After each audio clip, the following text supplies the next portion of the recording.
Welcome to the Wilderness Podcast. I'm your host, Dilz, and with me every single week is Deagin. Hey, how's it going? A very special episode this week. We finally hit level 99 in the podcrafting skill, so we have a very special Q&A later on in this episode. But as for news, we will be talking about another soft launch for the Nordic countries for Oldschool RuneScape Mobile, some more information on the Deadman mode Autumn Finals and Winter Seasonal, some changes to the farming bush yields, as well as UI improvements for both mobile and the PC client. And we get a new app dropped on us for the new RuneFest 2018 and the Golden Gnome nominations within the mobile app. And for community chatter this week, one of the winners for King of the Skill finally received their goodie bag, so we can see what exactly is inside the prize bag. An Ultimate Iron Man gets PK'd in the wilderness. A content creator, or more specifically, a video creator, comes under fire after a controversial video on YouTube. And during the past Q&A, Jagex releases exactly how much money was removed from the duel arena after the taxing was added. But before we get into all that fun stuff, Deagin, what did you do this week? I know it's been a very exciting week, so let's get into it. So I have moved finally. So I didn't really do anything last week. I played a little bit of WoW. I think I logged into RuneScape maybe twice, but I would jump on, do my daily world quest stuff for WoW, all that crap, the daily stuff, and then pretty much prep for the move. And now I gotta finalize and set everything up, and then get everything all sorted. And so hopefully at some point this week I should have everything all figured out. If not, soon, I guess, I'll be able to get in the rhythm, get back on that RS grind. I'm still actually sick as fuck, though. I'm probably so nasally right now. Yeah, so I apologize if I sound, super plugged up. Well, I think some of the biggest news this week is where exactly you moved. Oh, have I not said it before? No, this isn't something we kind of jumped into, because it was kind of up in the air on what was actually going to happen. Yeah. But yeah, so now I moved in with Dills. We're in the same place now. We kind of have a little studio in the kind of in the making, I guess. Yeah, this is the first episode that we're recording. I don't want to say live, but we're actually in the same room. Before we would do it over the interwebs. Yeah. So now we're actually in the same room, which kind of brings in a whole new sort of problems, just with two mics being in the same room. And we have cords literally running everywhere, which makes things a little bit tricky. So if things sound a bit different this episode, it's because we're actually figuring out how we're going to be doing this. Because before setting this up, I wasn't really sure what kind of problems we had. And then, so today we kind of hooked everything up. And then, yeah, I realized, well, this is going to be a little bit tricky to figure this one out. So we're just running right through it. It's kind of a throwback to our first episode, isn't it? Kind of, yeah. Well, we'll have the sound figured out by 100 for sure. Hopefully. Gonna have to, I don't know, move things around. We'll get it all set. It's going to be a bit of a learning curve. Anyways, what'd you do video game related? Did you do anything else besides moving in? I played a tiny bit of WoW, 10 minutes a day or whatever, to get my world quest done. That's kind of it, though. Just kind of prepping everything for the move. I didn't really do much. Jumped into RS, did my flips. That's about it. Yeah. So I've done nothing really. Wow. So that's your week pretty much summed up here? Yeah. What'd you do? Oh, my week. So, well, I guess it's also been a pretty big week for me because Friday was my last day at my job, which is nice, I guess. It took up a lot of my time. It took up a lot of my energy. So I freed that all up, prepping for school in a couple weeks. So that's going to be a huge change in, I guess, just my lifestyle, which also means I got to find another part-time job. But we're going to roll with that. We'll see how things go. And then besides that, yeah, helped you move this weekend. And as far as RuneScape goes, not a whole lot. A little bit of raiding, some Vorkath, a bit of fletching. Played a little bit more Monster Hunter, because you talked me into that last week. Oh, yeah. But yeah, besides that, I guess it's been a busy week, but not podcast content busy, if you know what I mean. Yeah. So on that note, I guess we should just jump right into it. What do you think? Yeah, I think so. Alrighty, so since Deagin is all stuffed up with his good allergies and sinus and whatever the hell it is, I think I'll try covering the news this week. And it's not something I've done for since episode 5. Throwback. Big throwback. All right, first things first. The Oldschool RuneScape Mobile soft launch has finally been introduced into the Nordic countries. So it seems like Canada was successful, and now they've moved on to Denmark, Finland, Iceland, Norway, and Sweden. So if you live in any of those countries, you can now play on the Android client with a free-to-play account. So not a whole lot of news going there. It's just kind of another step in the right direction to release the full OSRS Mobile client. Now, with the soft launch, do you think America's going to be first or like the UK? Like for the next one in line, or out of the two of them? Out of the two, which one do you think will be first? Probably the UK, only because the population, it's smaller, right? Yeah, I've always assumed that the majority of RS players are from the UK. It seems that way, but at the same time, it's hard to say because I meet a lot of people who are from the States as well. Yeah. So the UK population is at 65.6 million. That's in 2016. So unless they had a huge boom in like children being born in the past 2 years, we're probably looking around the same number. Whereas the US population, 325 million, 2017. So yeah, I could definitely see the UK being next. I guess it just depends on how many players from each region actually play RS. Honestly, I bet the next soft launch will either be Australia or Germany. See, I was thinking Australia or like Lithuania type area. Maybe. Like one of those areas. Venezuela? Dude. If they released it in Venezuela, oh my god. I don't think they could soft launch in Venezuela. There'd be so many people playing that. Yeah. Shit, the servers would crash.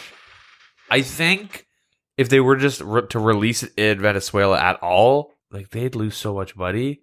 Because like all the gold that's be sold in the game, no one's be buying bonds. Gold will be so cheap. Yeah, they may as well add that to the Google Play Store. They have the bonds added. Yeah. May as well just add gold straight up. Yeah. But anyways, with that news about the Android client, the iOS signups have been closed. So August 30th, 10,000 more players will be invited to that beta test. And they don't have an actual date of when that beta test will be ending. So if you're an iOS user, hopefully you signed up. And if you get accepted, well, hopefully it's a long enough time. If I were to guess, it seems like they're trying to get the mobile client fully ready for RuneFest, which is when they would release it. Yeah, I feel like, and guess what? Mobile's officially out. Everyone like, oh, no way, Jagex, you the best. Boo! It's probably looking at, or a lot of winter 2017 memes would be thrown out there. Yeah, the 3 RS3 players that show up will be booing. Yeah, I wonder what's going on with the RS3 client. Yeah. I mean, at this rate, the game will be dead before mobile actually comes out. I can't even imagine how that game's going to play. The interface on the PC clutters so much. I can't imagine on the phone. If anything, it's just Squeal of Fortune. That's all you could do on your phone. Just do the squeals. So next, we're going to be talking about the Deadman mode, Autumn Finals, and Winter Seasonals again. So last week, we talked about some of the items that they'd be bringing into the game, the Vestas, Stadiuses, and Morgan's armor and weapon sets. And they've kind of given us some numbers as well, and also maybe some more gear. So last week we talked about how you can get some of the PvP armors that filled that blog way back. They'd be coming from Wilderness Monsters. And they kind of clarified a bit more by saying they will be added to the Wilderness Global Loot table, but the chance of receiving these items are relative to the combat level of the NPC. So obviously the higher level the monster is, the better the chance of getting the item. Okay, so it says here the Ancient Warriors equipment are tradable and do not degrade. So I thought the Ancient Warriors was a new set of armor they'd be bringing in. Oh, they just rephrased it. That's what that's the term they're using for these new armors. So first thing, Vesta's longsword. Its highest attack stat will be slash at 121 with a melee strength of 118. And it will require an attack level of 78 to equip. Oh my god, is that a new tier? It's a new tier. Oh, power creep, get that shit out. So quickly, just for comparison, the rapier has a stab bonus of 94. So the Vesta's longsword is at 121 slash. And the strength of the rapier is 89, whereas the Vesta's longsword is 118. implying that like the person who's like using this has like a glory, which is decently obtainable in the final week. Barrel gloves, which is really easy to get. And then dragon boots, with just those, like no fire cape or anything like that. And this longsword, they'll be able to hit 50s. Just base. Oh, sorry. Super strength, piety. Yeah. 99 strength as well. So like, because there are people like Mika and stuff that are max combat for the final hour.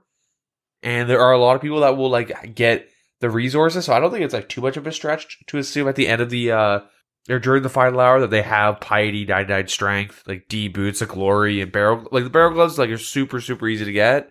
But yeah, with the Vestas, you'd be able to hit a 50. Yeah, it's crazy to see. I just looked up the God Sword, strength bonus of 132. So this just has like a little bit lower than the God Sword, but it's going to be hitting a lot more often. Yeah, what's the attack rate? 5. Okay. And yeah, the special attack, it'll cost 25% special. A successful hit deals anywhere between 20 and 120% of your standard max hit. The accuracy of this attack is rolled against 25% of your opponent's defense. So it seems pretty strong. We'll see how it plays out. Again, this is Deadman mode, so in the base game, balancing issues would be a lot different. So I feel like these are going to be, like, that alone, like, this is obviously way better than a whip. Yeah, well, like, the Garazi Rapier has the highest strength, doesn't it, right? For a one-handed weapon? I guess so, yeah. But, like, you know, like, usually, like, you know, I mean, not usually, always, the whip is, like, the go-to item for Deadman mode, because it's the best, but, like, this is the best. I'm assuming it's going to be, like, next to impossible to get, or they're expecting you to get them from the drop crate thingies.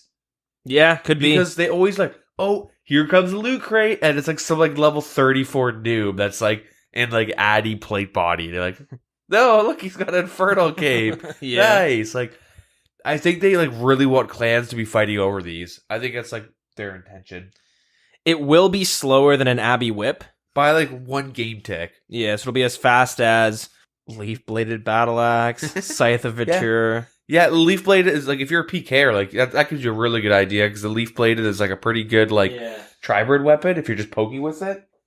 So yeah, it does seem like it'll be pretty strong. It'll be interesting to see how it plays out in the tournament. Next weapon, Vesta's Spear. So its highest stat will be 133 in stab, with a melee strength of 122, attack rate of 5. Same as... Oh, it's 4 more strength bonus, right? Yeah, 4 more than the Vesta's Longsword. It is a 2-handed weapon, though. Also requires 78 attack. The special attack is Spear Wall. It'll cost 50% of your special energy. Once used, the player is immune from melee attacks for 8 game cycles.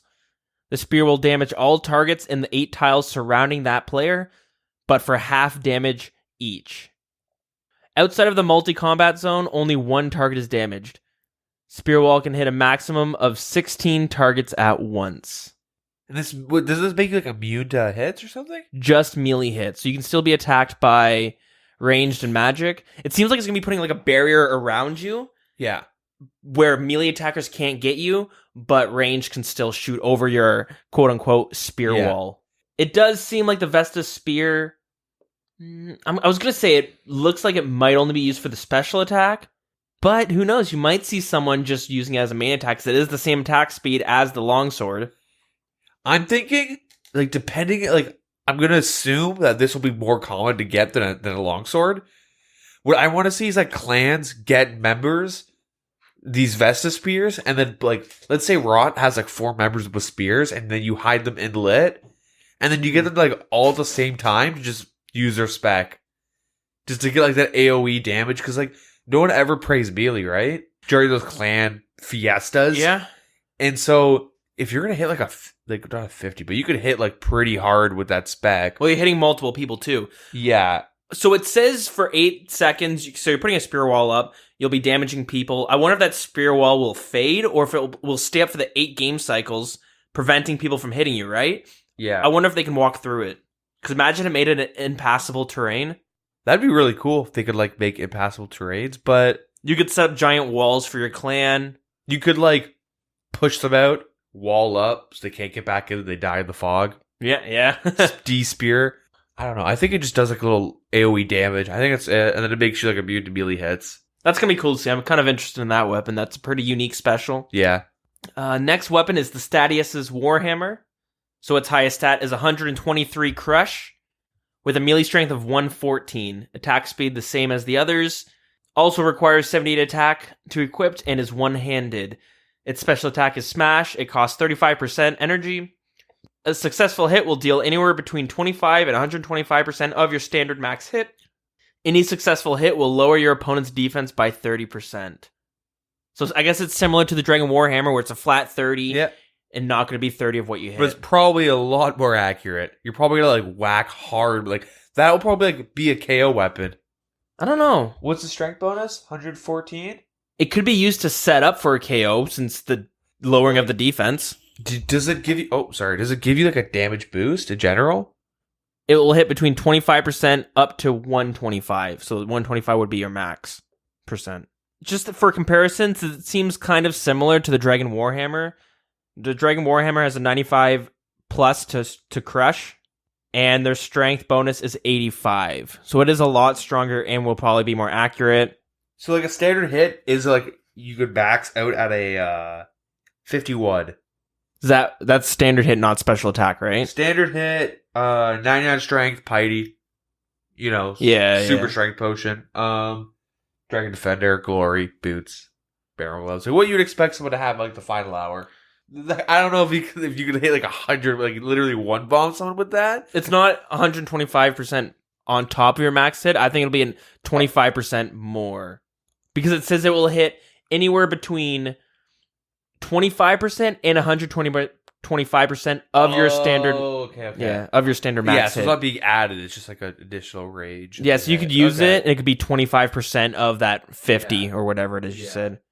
All right, yeah. That's pretty cool. Next weapon is Morgan's Throwing Axe. It has 93 range attack bonus with 117 range strength. Requires 78 range to equip. It's a one-handed weapon. The saving effect on Ava's devices does not work with the axe. The special attack, Hamstring, costs 50% to use. Against NPCs, a successful hit will deal anywhere between 20% and 120% of your standard max hit. Against players, a successful hit will deal anywhere between 20 and 120% of your standard max hit, but it will also increase your opponent's run energy drain rate by 6 times for a period of 1 minute. So that one was a cool one because we talked last week that it could be used for both being a PKer and trying to avoid a PKer, right? If you're getting chased down, you use it on them, they're going to continue to chase you. Whereas if somebody uses it on you, you could just stand still and not waste your draining. Yeah, I really like this. Got a lot of really cool utility. I just wonder how they calculate the stamina drain rate. It has to be by weight, right? Yeah, just like does it just like times your weight by 6? What if you're like -2? Yeah. Now now you have unlimited run energy. Yeah. Yeah, we'll have to see. I mean, I would hope that it would just drain whatever your drain rate currently is, times it by 6. Yeah. This way it'll be factoring your staminas, your agility, and your weight. Yeah. But you never know with the engine, right? Do you think this will increase the price of staminas at the end? Or in general? I don't know. Because like staminas are going to be like useful. Yeah. Or maybe even regular energy potions. Or super. That's what I mean, sorry. Like, I don't know if it will make them more valuable in general. Just any run energy type potions for the final hour. I don't know. Because typically someone will sip, I see a lot of people sip staminas, bank them, go PK around the bank, run back, resupply, sip a stamina, go around. I wonder if that's going to make you bring like an extra one. Because like, if you're not near a bank, that could actually fuck you so hard. I would like to think that this would be used a lot in the tournament, but I wouldn't be surprised if you barely see any of these. Well, yeah, I don't think like the final hour. I think just like, if there's any PK going around, like if like solo PKers might like this, because how like it's so easy to escape. You see like all the like content creators that go PKing and stuff, like everyone escapes them. Yeah. So like I don't know. I think these will be pretty easy to get, especially if the Amos doesn't work on them. Like I'm assuming one spec and it's just gone. But whatever. It does seem that way. And it depends how many drop at a time, right? What if they're super rare to get and you only get one at a time? Anyways, next weapon is Morgan's Javelin. So this one has 105 ranged attack with 145 range strength. Again, 78 range to equipped. It's a one-handed weapon, and the ammunition saving effect of the Ava's device does not work with javelins. Its special attack is Phantom Strike. It costs 50% to use. It has no effect against NPCs. Against players, though, the javelin will deal regular damage, but it will also apply a damage over time effect to your opponent. Every 3 game cycles, your opponent will take an additional 5 HP of damage until the same damage dealt by the initial blow has been delivered. So was that like 1.8 seconds? I wonder if they stack, and I wonder, like, I could go figure out what the max hit of it is, but like, it's people wear such random shit. If you're tri-breeding, Yeah. if you're me, you actually have your fire cape on or something. Like, you don't even have the aims on. But like, I wonder if it's worth it for like clans to like set up like 6 people with like a couple of these and just like, oh, there's one guy, stack them, and just like apply crazy if the dots do stack, and like in terms of doing its own application instead of just like now it's one big one. Yeah. Like, if you get 3 bleeds going instead of like one really big bleed, like that would be huge. It does seem pretty cool, and dots are kind of lacking in old school RuneScape. You see it in a ton of other MMO games, and if you're not sure what a dot means, it stands for damage over time. Right now, I believe we just have poison and venom, right? Yeah. That's the only 2? Disease for the Zogre Flesh Eater quest. It's not damage, though, is it? It drains your stats. True. But I do feel like there's space just in the base game itself for some actual dots to be added to the game. Yeah. But again, how do you do it without it being too overpowered? This one in itself, with your question being if you can stack them, I could see it being either or. There's poison, but venom is way better than poison. And then it's like, if bleed is supposed to have its own place, and it's like on par with venom, like hard cap it at 5, but make it so like 4 people can apply. Like, maybe that's really busted though. Maybe it'll be the new smite method with like clans. Like, they'll go find some noobs like walking around, Deadman tourney. 6, 8 of them, you know, boom, we just like bleed out for like 50 damage at a time.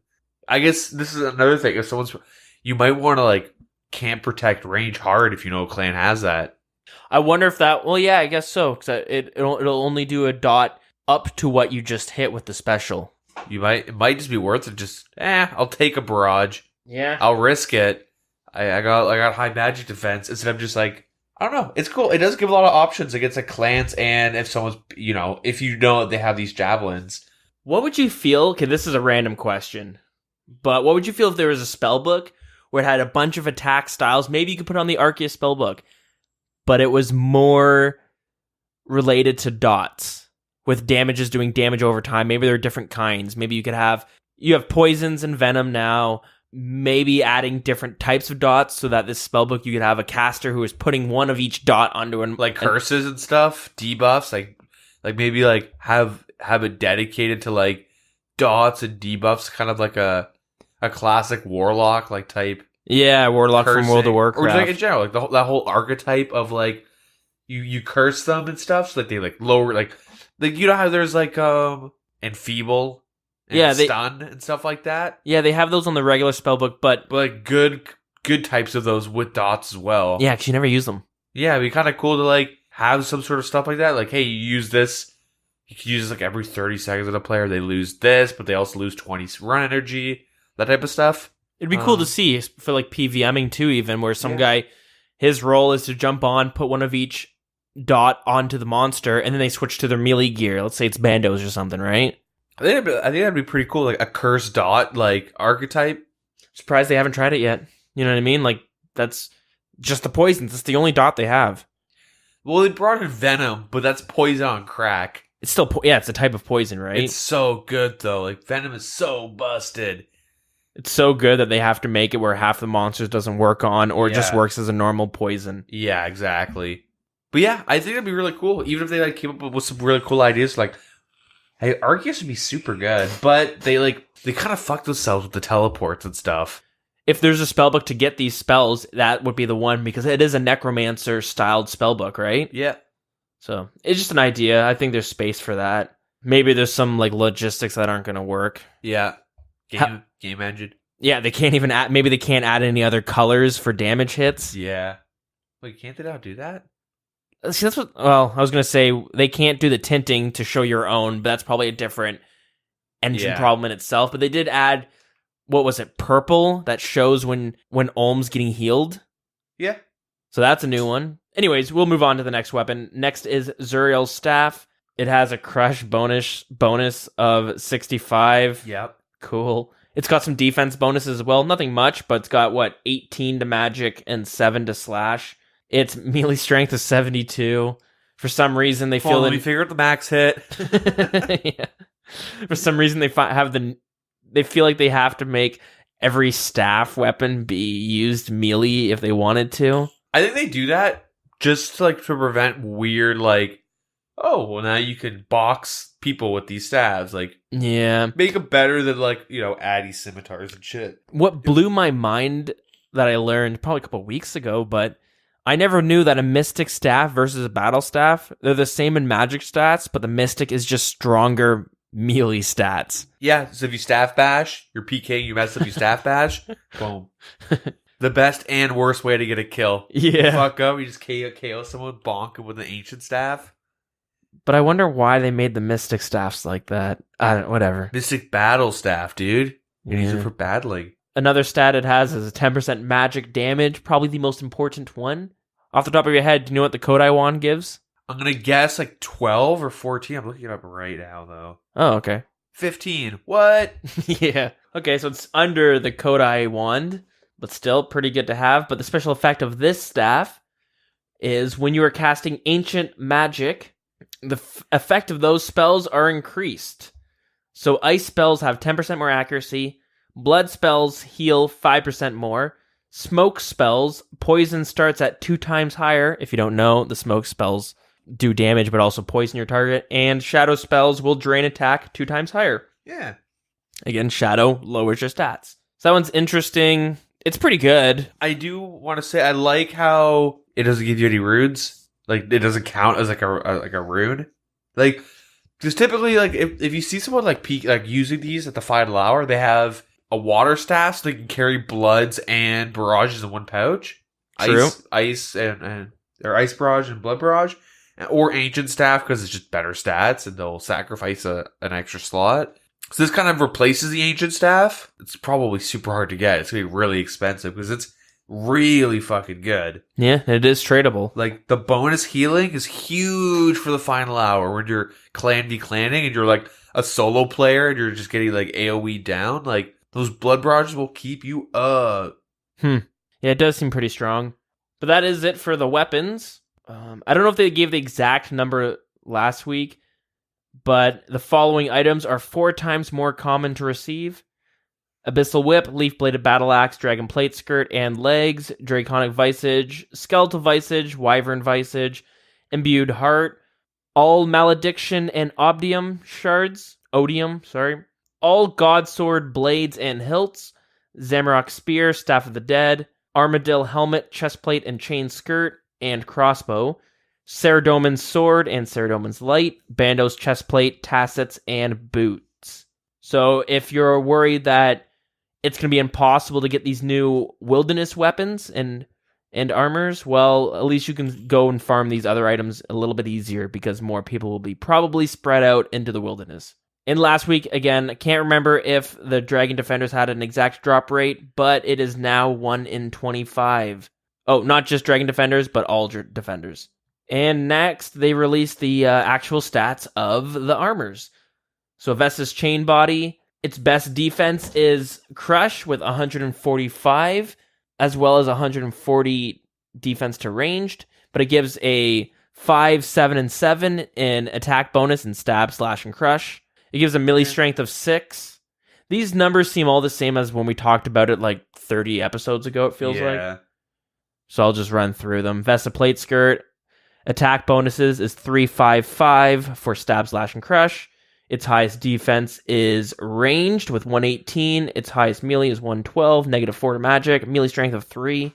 And then the Statius's full helmet, 3, 3, 4 for Stab, Slash, Crush attack bonus. with a melee strength of 3. Anyways, we're not going to go through all of the numbers because it seems a little trivial, I suppose. Yeah, we'll be here all night. Yeah, we got a lot to tackle. But anyways, the Vestas does seem like it is more of an offensive melee armor that has some decent defense stats, whereas the Statius also good for offensive, but it's mainly focused on defensive, where it has 20 more defense on top of the Vestas chain body and plate skirt. The Morgan set is a ranged armor set with ranged bonus and attack. Not ranged strength though, just ranged accuracy. And then Zuriel's, all of them give bonus to magic accuracy, but again, not magic damage. So it's interesting to see them go that route. But I guess they noticed that magic and range seem to be pretty strong in the tournament. And most of the time you don't see melee until basically the 1v1s. Yeah. All of these armor sets do require 78 defense to wear. I would have liked to see like a set bonus for these. Yeah, it would be cool. I'm kind of more excited to see what they're going to look like in game. Yeah.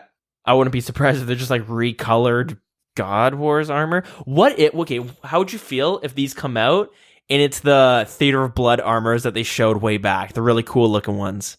I would say turn on the conspiracy music and they're trying to get these put in the base game. Yeah, look how cool this shit is. All unique attack animations and walk styles. So yeah, fun. So Saturday, 15th of September is when the Deadman tournament begins, with the final week being a week prior, starting on Saturday, September 8th. So keep your eyes out for that one if you're interested in seeing it, and you will be able to view it on stream at twitch.tv. Yeah, it'll be good. Excited for that.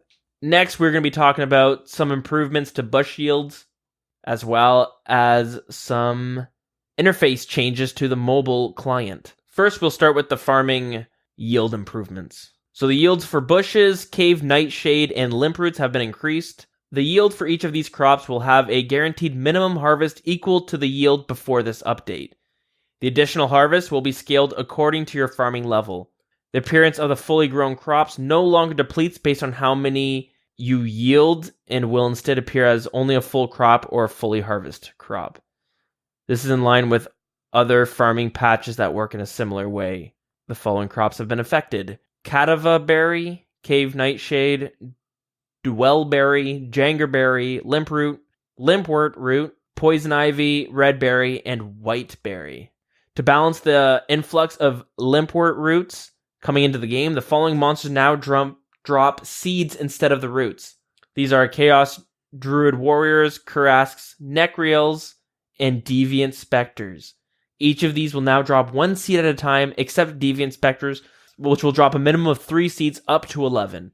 All wilderness bosses that drop limpwort roots have had them reduced from 50 to 25. Is this a nerf to Iron Man? Yeah, I guess so. Well, it's a nerf to Iron Man if you're not farming. Because now you have to farm for a secondary. Yeah.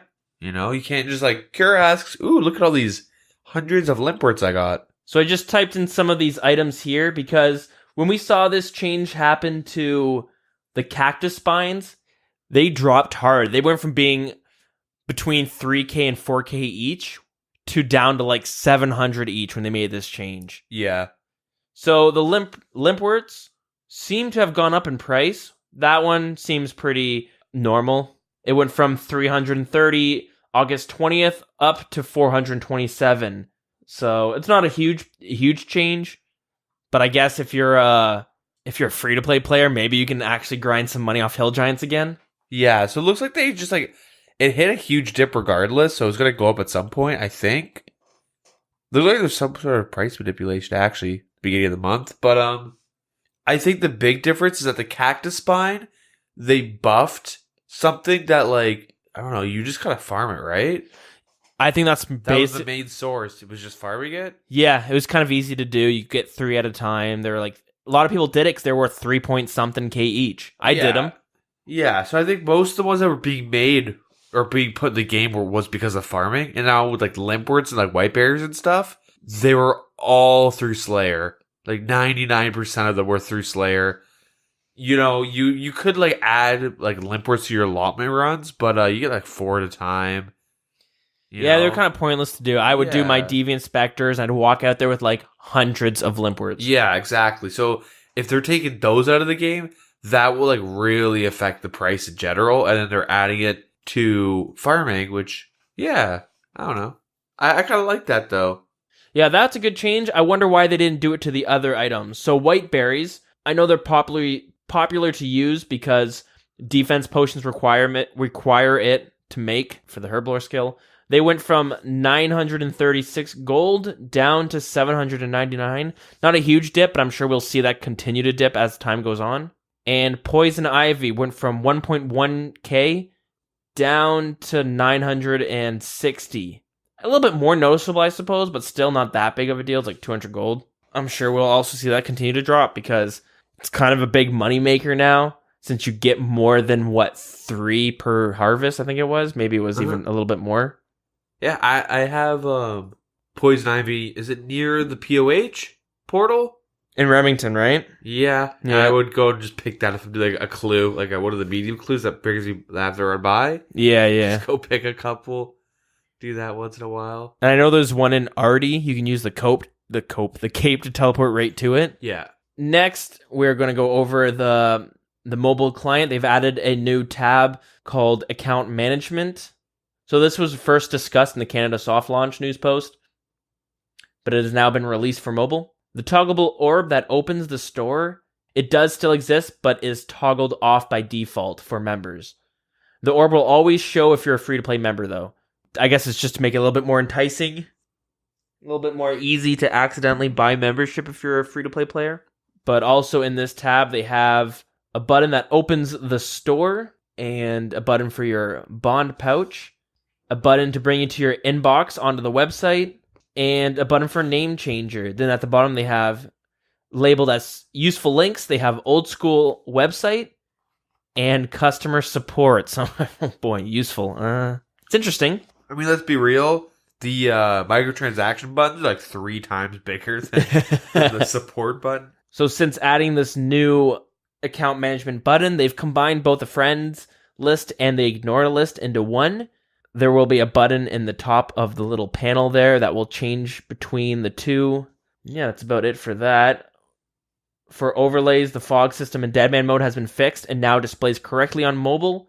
And the smoke overlay when entering the smoke tunnels in the desert or south of Castle Wars will now display correctly on mobile as well. PvP Worlds rotation is switching to period A. Teleblock now expires on logout. Players are now asked to confirm they wish to log out during a raid. A grammatical error in the diary for the Witch's House has been fixed. Malignius Mortifer now uses the accusative rather than the nominative case of a Latin word. Okay. I mean, that's great. I was waiting for that change to happen. Yeah. I might actually start playing RuneScape again, actually, now with that change. The Avernic Defender's death protection has been adjusted to protect over more items. It protects over fewer than it originally did in May. And that's basically it for anything noticeable to actually talk about, which means we'll move on to some more fun stuff, some more changes to the UI, but this time the PC client. So if you haven't noticed, this week's update caused some issues with the actual game. I think it had been offline for a short period, but once it was brought online, there was problems with your UI. So if you're somebody who likes to use the different panel layout, so you have the old school layout, or you have all of your buttons just right across your screen, if you have that toggled on, there was issues with the actual game and some interfaces weren't actually showing. This was very apparent if you were using a third-party client. They have since fixed that. And then last but not least, for the news. RuneFest 2018 is just around the corner, and with that, they bring us a new mobile app so that you can follow along with all the good RuneFest goodies during the event. I've downloaded the app and checked it out, and right now there's not a whole lot, but it's there if you want to get prepped for it. It'll give you the description of what the event actually is, and it will bring you to a page where you can actually nominate some of your favorite content creators. that aren't us, actually. Everyone else. Yeah. Anyways, this RuneFest app will be your go-to to everything for this year's event. It will include things such as stage and panel schedules, event floor plans, including activity, food, and stage locations, the merchandise ranges and pricing, social networking, and personalized schedules and notifications. So let's say you're at RuneFest this year and you're not interested in the next year's news for Old School RuneScape, but you do want to check out that orchestra show. You can probably set it up so that you get a notification when that show is going to go live, but it won't tell you when the actual news events are happening. It seems pretty cool. But on top of that, they have released, as I mentioned, not the nominees, but a page that you can submit your nominations for this year's Golden Gnome Awards. So I believe it's working a little bit different this year. But you're able to nominate your favorite content creators for a various different awards. So the nominations are now open, but they will be closing September 6th. But the difference this year is that you will not be able to actually vote on the nominees. Jagex themselves will go through and manually basically go through all the nominations, and they themselves will determine who deserves the award for each category. Wait, can people nominate us? Or is it like from a list? So let's say you wanted to get nominated for something in one of the categories. Cosplay. Let's say me and Deagin are going in dressed up as our best cosplay. Yeah, I'll be Neve. You be Neve. Perfect. Yeah, pile of ashes. So what would happen starting now before September 6th? People would have to use either... You might be able to go on the website, or you might have to use the app, but you will have to go in and then basically you type in for the cosplay category, you have to write Deagin and submit it. It will then get sent to Jagex. They will look at all their nominations for the cosplay category, and they themselves will be like, okay, looks like Deagin's Neve cosplay, just dust. Looks like he just rolled in a fire pit beforehand. Yeah. They will go, perfect, we think he should win. Boom, done. But it's not like one person nominates Deagin and then 100 people nominate me for like Gnome Child cosplay. Then they will look at it and go, well, this guy has 100 nominations. He's going to win, because that's no different than voting, really.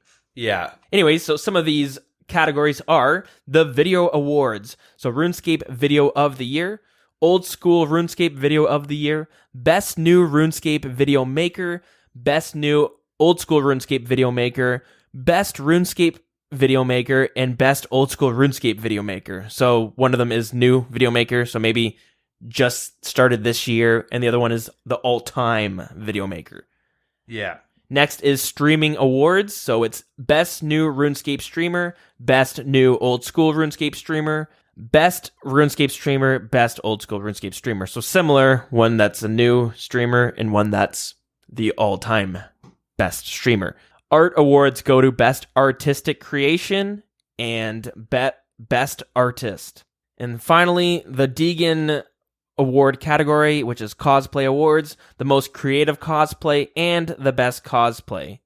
And the Unknown category, which is unlisted, but I know it's there, Best Old School RuneScape Podcast. Yeah. Maybe Best Old School RuneScape Podcast recorded out of Canada, Ontario. Somehow we're losing that one. Yeah. I don't know how, but it's just the way she goes. So that's it for your the RuneFest Awards. So go ahead and vote for for all the categories. Yeah. Just let them know that they're missing a category for us. You should vote with add a podcasting category. Yeah. That's your nominee for everything. Somehow Joe Rogan Experience wins this year. They forget to specify to a RuneScape podcast. And if you're unaware, I believe the tickets for this RuneFest event will be £150. So there's an early bird ticket for £135 and a standard ticket for £150. But this does allow you to go to all the events for all the days. And there's free parking. Wow, there's free... Can you believe it? There's free fucking parking. There are 3.5 thousand parking spaces, which are free to players over the Friday and Saturday of RuneFest 2018. Are there hotels by? Yes, there are hotels. Are there ID and minimum age requirements to enter the event? Yes, we require attendees to have valid photo ID, which matches the information on their ticket. Valid ID includes passport, driving license, military ID, identity card, age verification cards with a valid hologram. Be over the age of 16 but you must be accompanied by a parent or guardian, otherwise over the age of 18. So be 16 with a guardian or 18? Yep. So if you're 16 years old, Huh. you must bring a guardian. Booze, right? People True. getting straight dicked. Oh, you just like walk around with some booze? I'm assuming. Huh. Casino style, you know? Yeah, cool. But there is a Q&A there, so you will be able to, if you are going, do check out the Q&A. Not the Q&A, FAQ, frequently asked questions. And yeah, that's it for RuneFest, and that is it for the news, but we do have some community chatter stuff to talk about. A user on the 2007 Scape subreddit named Chins All Day, he made a post about how he had won the King of the Skill and finally received his goodie bag. So I thought it'd be interesting just to go through what they actually give you in these goodie bags. So they give you a little, almost like a shopping bag, not a plastic bag. I don't even know what material it is, but anyways, it's a little bag that says Oldschool RuneScape on it. A Deadman mode jersey, a framed picture of what looks like to be Fossil Island. It's a really nice picture, actually. A really big mouse pad of Vorkath mouse pad. Yeah, the mouse pad looks dope as hell. It's good. It's big, too. Fuck. Oh, yeah. They have an Oldschool RuneScape notebook, bottle opener, or shoehorn. Maybe it's I think it's a bottle opener. Bottle opener and a shoehorn. They have a pen, 2 different pens that looks like maybe one's a permanent marker, and then they give a Jagex mug. Cool stuff. Yeah. With this popping up, though, you see a lot of other winners posting about how they still haven't received theirs. One of them being the winner from a mousepad design contest from 2015. So lagging a little bit on that one. If I'm not mistaken, the person behind giving out those rewards was either quit or was let go or maybe moved to a different team. But anyways, next we have to talk about is a Ultimate Iron Man named Panda, who was the first Ultimate Iron Man to get an Inferno cape, was PK'd this week out in the wilderness, losing his entire bank, which was about 800 mil worth of items. Yeah. So things like the Elysian Spirit Shield, Master Wand, looks like the Dragon Hunter crossbow, shit ton of resources, like 17,000 sharks. Thousands of potions. 13,000 Law Runes, Saradomin Godsword. Anyways, if you're wondering how he was able to get PK'd with all that, well, first off, an Ultimate Iron Man is like a normal Iron Man, but they can't use a bank. And when they die, they lose all of their items. So a common tactic that Ultimate Iron Man do is that they use, like, I guess, death boxes to hold some items. So from Vorkath, Zulrah, Theater of Blood, where when you die in that PVM content, all your items that you would have lost goes into a box and you either pay money or you can get it back for free with Zulrah. But it gives you a little storage crate to leave it there. But if you do die a second time, those items are wiped from the game. Another tactic that they use is they utilize their looting bag to store items when they're doing other content. So since they can't use a bank, they're restricted to actually inventory space that they have. There's tricks around it, like the ones I just mentioned, as well as using your player-owned house to store gear. But what they use the looting bag for is they'll go into the wilderness, they'll drop their items, and then put the items straight into their looting bag. So with this particular Ultimate Iron Man, they were getting prepped to go do Theater of Blood, which means they need to go through the wilderness to use their looting bag to store the items that they wouldn't be using in Theater of Blood so they could free up some space. And maybe they were going to take out some of the items that were in the looting bag itself. Actually, I'm not really sure how that works out. But anyways, what happened was, see, he has the mistake of streaming his Ultimate Iron Man progress, but not just that, he always leaves his private chat onto public, like always on. So what this allowed people to do and allowed a clan to do was watch his stream, and then when they noticed he was going into the wilderness, they simply added him to see what world he was on, and they went out there to kill him. And he made a statement that his laptop was freezing up as well, which caused him not able to respond. But he died and lost all of his items. So yeah, pretty big hit, I guess. Is he quitting? I don't entirely know. If not quit immediately, maybe take a long break from the game, right? You're basically starting from scratch again. Just the only difference is the stats you have. And maybe the items that were in your player-owned house. Grinding all those herbs back. All those vials of blood. Is this vials of blood he has? Kind of looks like it. All those chaos runes, like the Ellie. Yeah, 119,000 chaos runes. Yeah, the dude had a fucking Ellie. And yeah, Elysian Spirit Shield. That is like that's like a couple hundred hours just to get right there. And the thing, you got to start with getting, a rune crossbow from something to start being able to grind content again. Yeah, well, I wonder what's in his Zulrah death area. Well, what I believe is that it was in the Theater of Blood, but since he died, those items got wiped. So the PKer got 800 mil, but the items in his death crate are gone. So all the major items he would have had are pretty much gone. He might have like full mystics or something in the player-owned house costume room.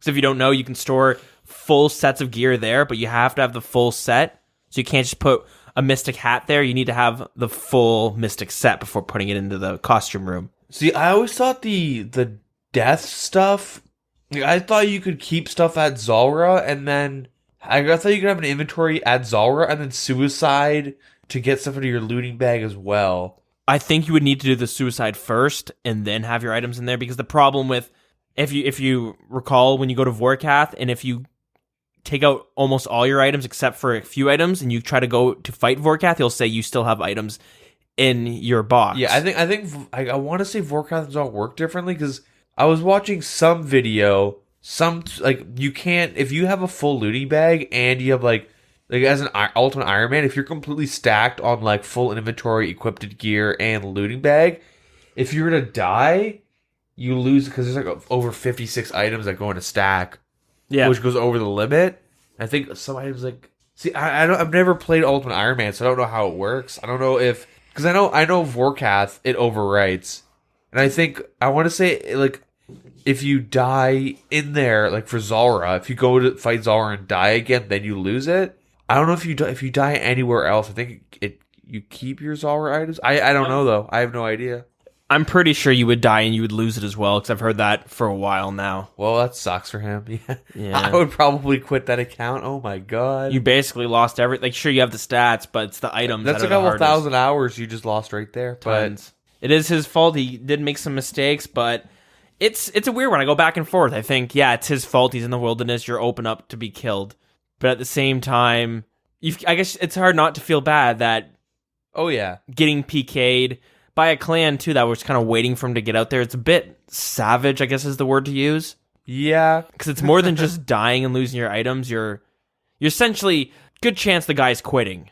Yeah. So I guess morals come into play a little bit. But the wilderness is the wild, wild west, right? Yeah, exactly. And next, some pretty big news if you're a follower of this certain YouTuber who, for a while, was the most popular YouTuber, but recently became a kind of a controversial YouTuber just from some of the choices he's made. I guess we'll quickly run through some of the events that have happened. We don't normally talk about this stuff because it doesn't really have anything to do with the actual game itself. It's kind of just YouTuber drama, and YouTube is not super interesting for most people. Yeah, that, and I was going to say there's no lack of drama for the YouTuber community. Not just for RuneScape, but just in general. There's always drama going down between YouTubers. And so a very popular YouTuber named A Friend, who first became popular back in the days when RuneScape was transitioning to RuneScape 3. And he started making 10 hours at blank boss, where he would spend 10 hours there, show you the loot he got, and gave you kind of an idea of what the possibilities are of getting some actual money from those bosses. So he did a bunch of different bosses, a bunch of different PVM content. That's where he got his initial popularity from. And then over time, he just gained more. He started doing more just, I guess, casual videos where it wasn't a 10 hour of this type of content.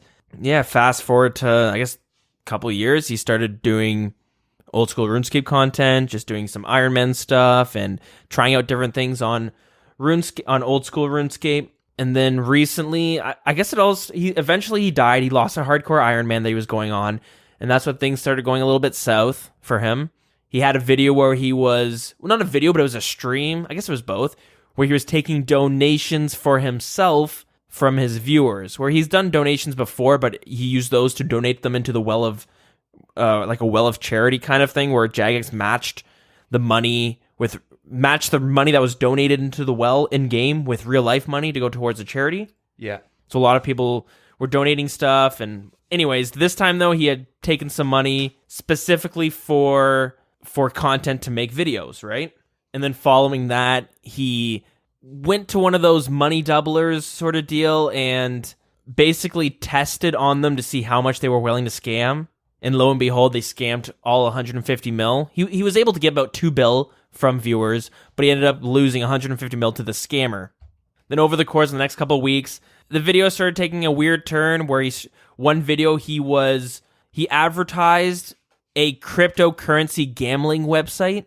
And then from there, with his most recent video, with the dueling tax being introduced, he basically made a video that was sponsored by this cryptocurrency gambling website where he kind of compared that to the dueling arena. So half the video was him doing the cryptocurrency gambling on that website, and the other half was he received 1 bill from that company where he then staked it at the duel arena. And anyways, following that video, Jagex banned every one of his accounts, and they made a post on the subreddit basically providing us with a statement of it. And this was posted by Mod Aiza, and it says, "It's been brought to our attention that some members of the old school RuneScape community, especially those with a large social influence, have begun associating themselves with and promoting third-party websites that encourage gambling. It is often that these activities undermine the integrity of the community, violate our users' agreement, prey on consumers, are heavily involved in the real-world trade, and could be unlawful. We want to ensure that the old school community is correctly represented by its content creators, and as such, we'll be working closely with them to begin updating our community guidelines so that it's clear we'll no longer work with any individual who participates, advertises, or is associated with any type of gambling interests for real or digital currencies. In addition to this, any individual who's found to be participating, advertising, or is associated with any type of gambling interests for real or digital currencies via RuneScape may lead to their accounts being permanently banned from our services." This is actually really weird because, like, I read the statement before when it happened, I don't know what day, but earlier this week, because I watched both videos. I watched the video of a friend. The video he posted was, like, it was a 10-minute stake.com ad. That's what it was. He, like, talked about how he was given life-changing money. He was given a lot, like, other YouTubers were offered, like, the same deal, or, like, a similar deal. Like, SparkMax said there he was offered 94,000. Wow. Just say, like, a friend got, like, 70,000. Of course you're, like, honestly, if, like, I was offered that, stake.com, you know what I mean? Like, I think I would have, like, that's a fucked up amount of money. But I think this is the biggest thing. I think this is why he actually got banned. Within that video, which I think it might be taken down now. It was taken down. Yeah, it's gambling. And yeah, that's pretty sketchy. But hey, look, you have to be over 18. There's a verification process. But Jagex doesn't have it. So technically, the dueling arena is, like, more sketchy than stake.com because... And then, hey, and he gives, like, all these reasons on, like... He looks up, like, clickbaity, like, RuneScape videos where it's like, you know, I win 10 duels, one bill is $1, I get 20 bill, like, that type of, like clickbaity, like, staking videos, which there are YouTubers or content creators that, like, a lot of their content is staking, and they do equivocate, if I use that correctly, I don't know, who cares? They do show that, like, this is how much money I'm winning, but it's in a video game. And, like, I could see Jagex kind of be like, holy shit, we could get in some actual trouble because we're kind of, air quotes, promoting underage gambling, like CSGO Lotto type shit, right? Where it's like, they're just skins, mom, but they're actually like, this is $300 skin. Like, yeah. It's kind of sketchy. I think the main problem with this, in the YouTube video, he says, why go to the dueling arena? Go to this website instead. And then also, another thing that really tripped it is that the company gave him $1 bill in RuneScape just to stake, and he could do whatever he wanted. Like, if he won, he'd keep it, whatever. Lost, no big deal. And he shows, like, he should not have fucking put that in the video. That is so stupid. He should have been like, don't give me the bill. Ignore the actual staking.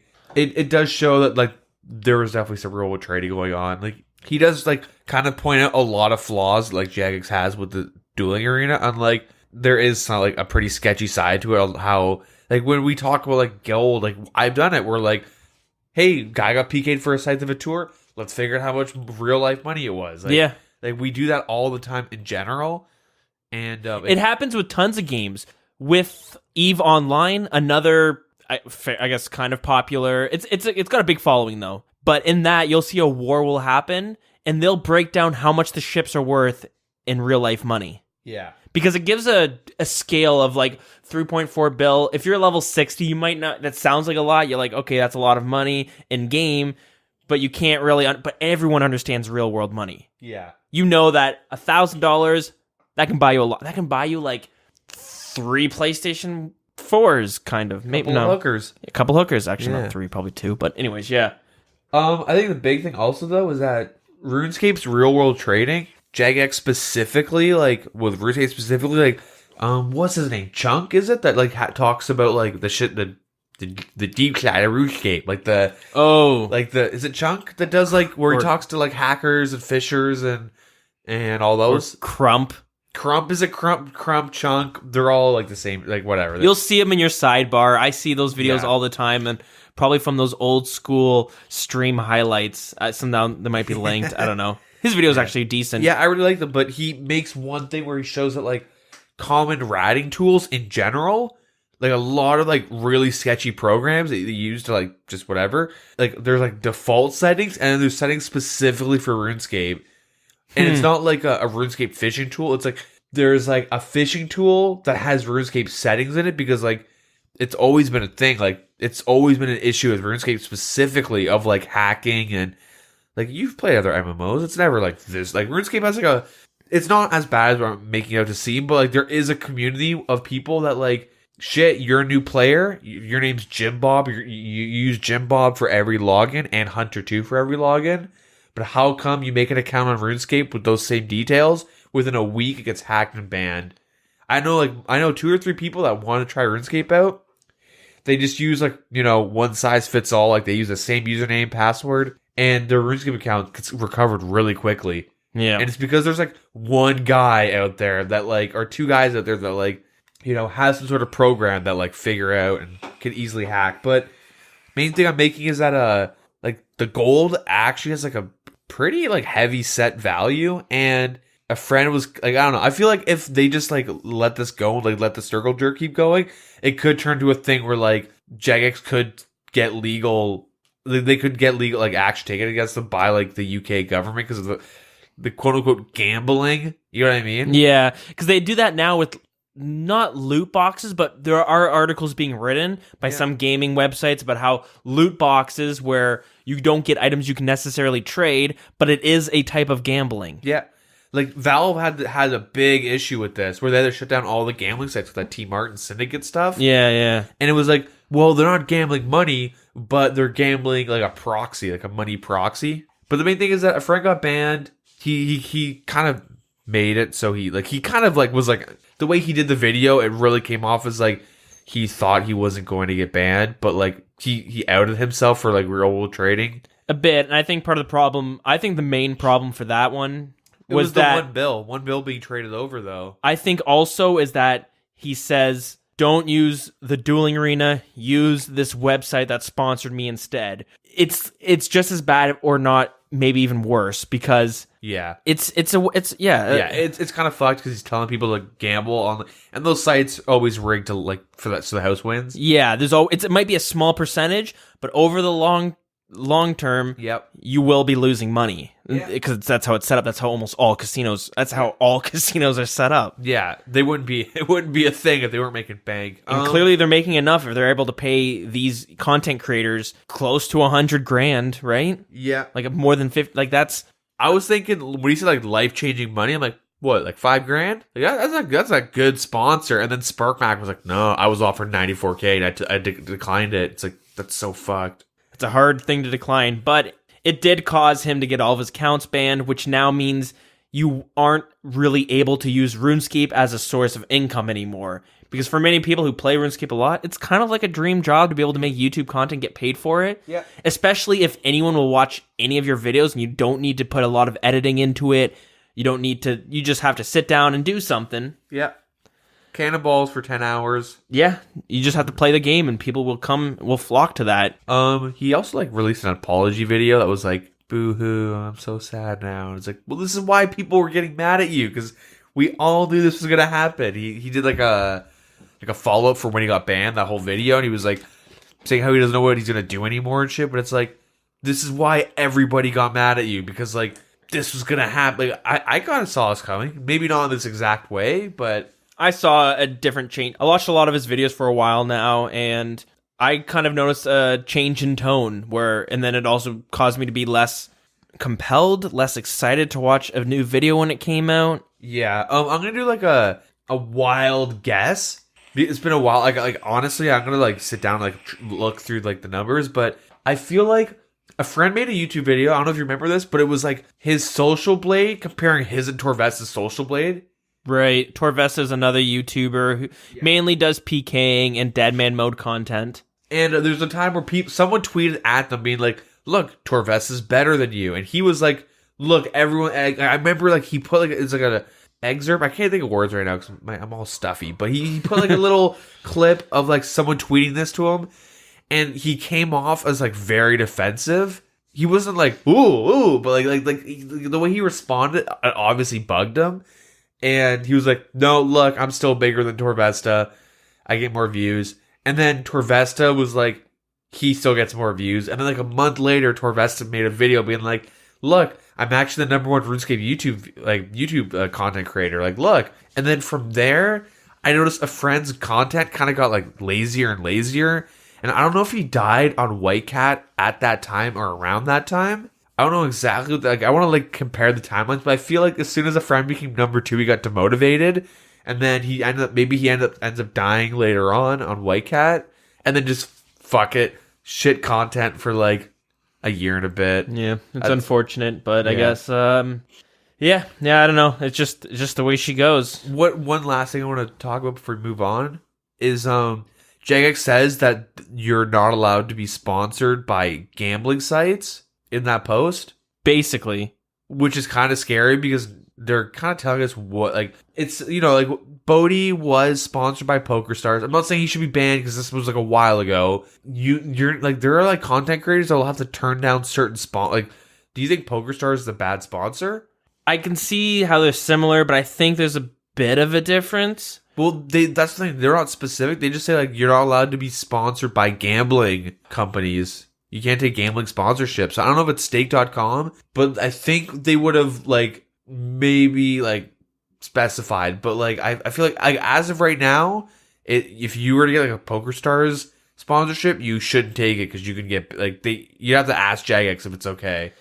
Yeah, but I do feel like there is a difference in the way the two work. Whereas the stake website, you're playing these little mini games. There are games where it's literally like you put in money, flips a coin, you win, you don't win, right? Yeah. Which it's kind of close to a slot machine, whereas poker, you're playing all these different kinds of poker and stuff. There's different kinds of poker, and you're playing against different people. You know, it's I feel like they're similar in the sense that you're putting money on the line, but the companies are way different. Whereas PokerStars is an actual, everyone knows that website. Yeah. They probably, like, I don't know if the stake website has, like, they pay their taxes well, and I'm sure they do. But you know what I mean? It's less of a business than PokerStars. I don't know if that's fair to say, but you know what I mean? You get what I'm saying? Less legitimate, at least. Yeah, it's less legitimate. But that's what worries me, though, because, like, does Jagex, are they grouping everything together just because they don't want to associate with gambling? It's hard to say. Because imagine, like, Bodhi and, like, Torvesta and then, like, Framed, like, all these other YouTube, like YouTubers and Twitch streamers and stuff. Let's just say they all get really good deals from PokerStars, and then, like, from being on the outside, like, you're, like, you know, in, like, you're some UK, like government worker, and you see that there's, like, you have a company that has, like, this dual arena, but then also a lot of their big content creators are, like, sponsored by, like, PokerStars. Then now RuneScape is now lumped in with gambling. That's what happened with CSGO. Yeah, but I think the problem also comes down is how you actually go about this advertisement / sponsorship. Yeah.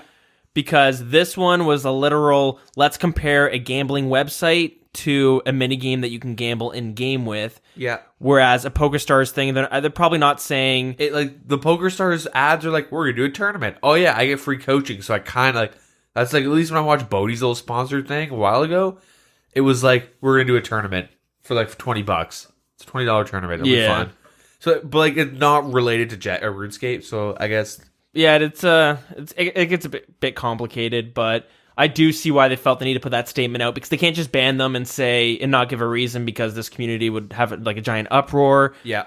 So they made the statement being, if you're associated with gambling websites, there's a good chance you're going to get banned. But anyways, we'll move on to the last part of the community chatter, and that's the Q&A, where Jagex released the exact number of gold that was removed from the game because of the dueling arena tax system they put in.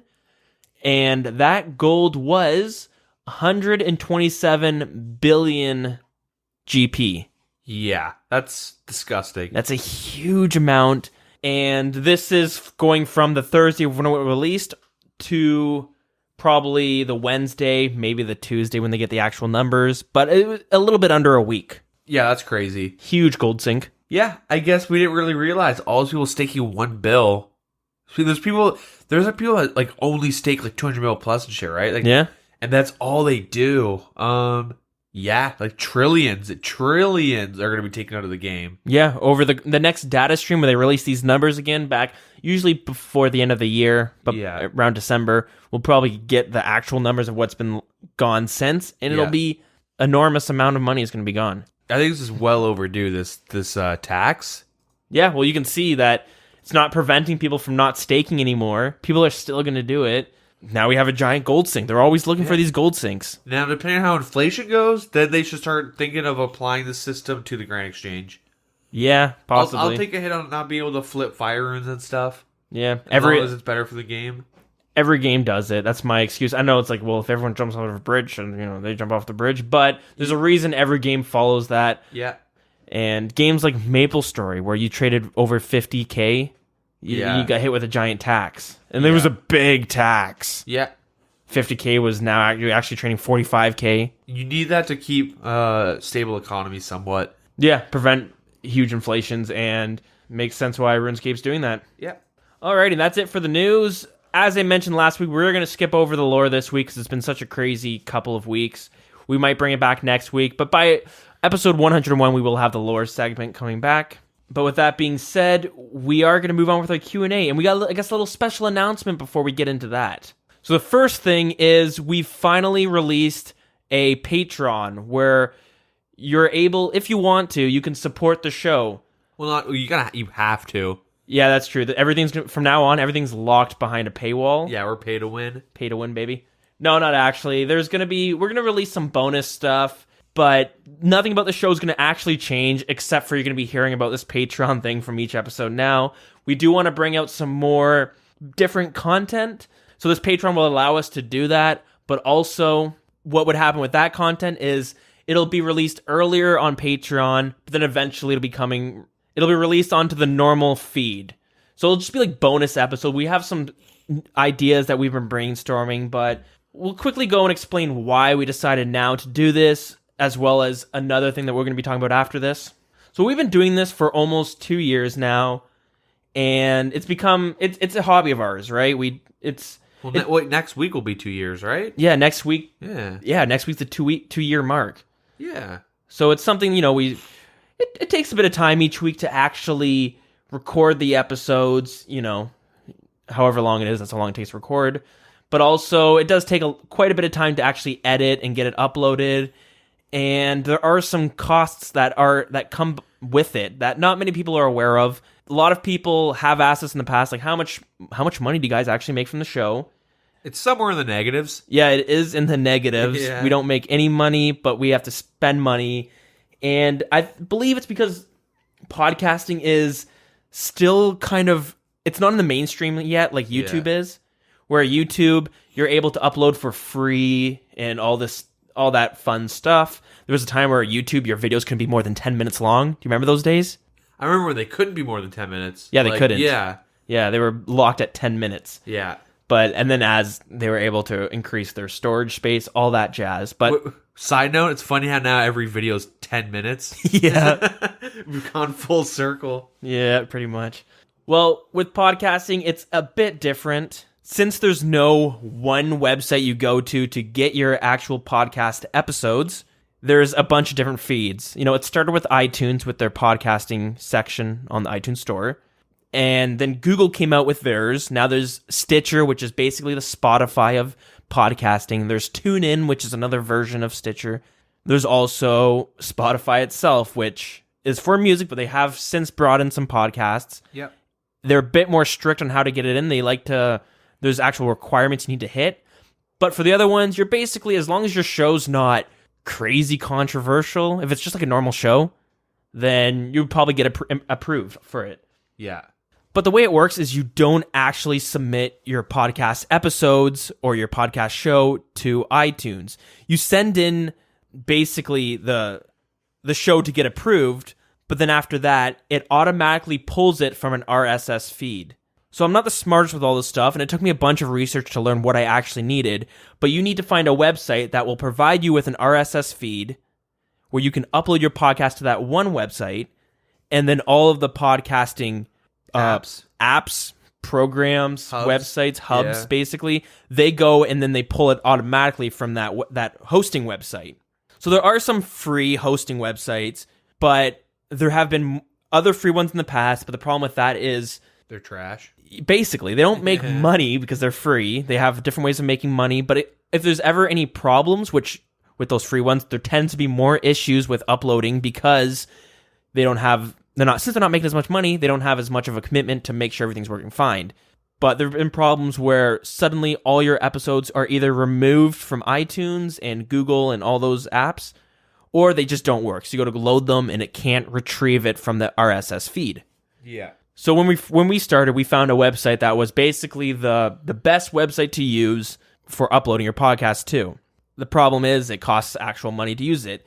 And it starts off at $5, and then and they give you an allotment of free space you can use each month. Well, as our show kind of grew to about 2 to 3 hours in length each week, we weren't able to actually use the space given to us from the $5 amount, and we've had to increase it over time.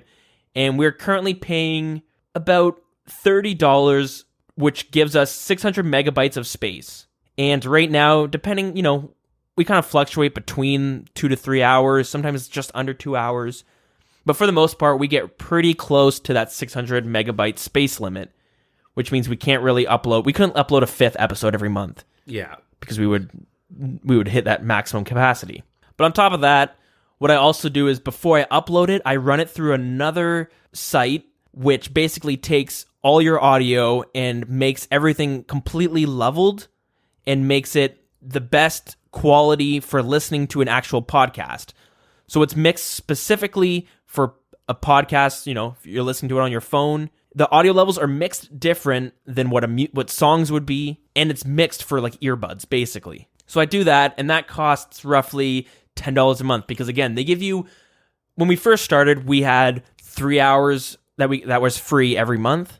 It's like 3 or 4 or 5 hours. I can't remember exactly, but we never had to pay money for it, and it helped with the quality a lot. And then as the episodes grew, we need to pay for extra time for them to mix the actual episodes.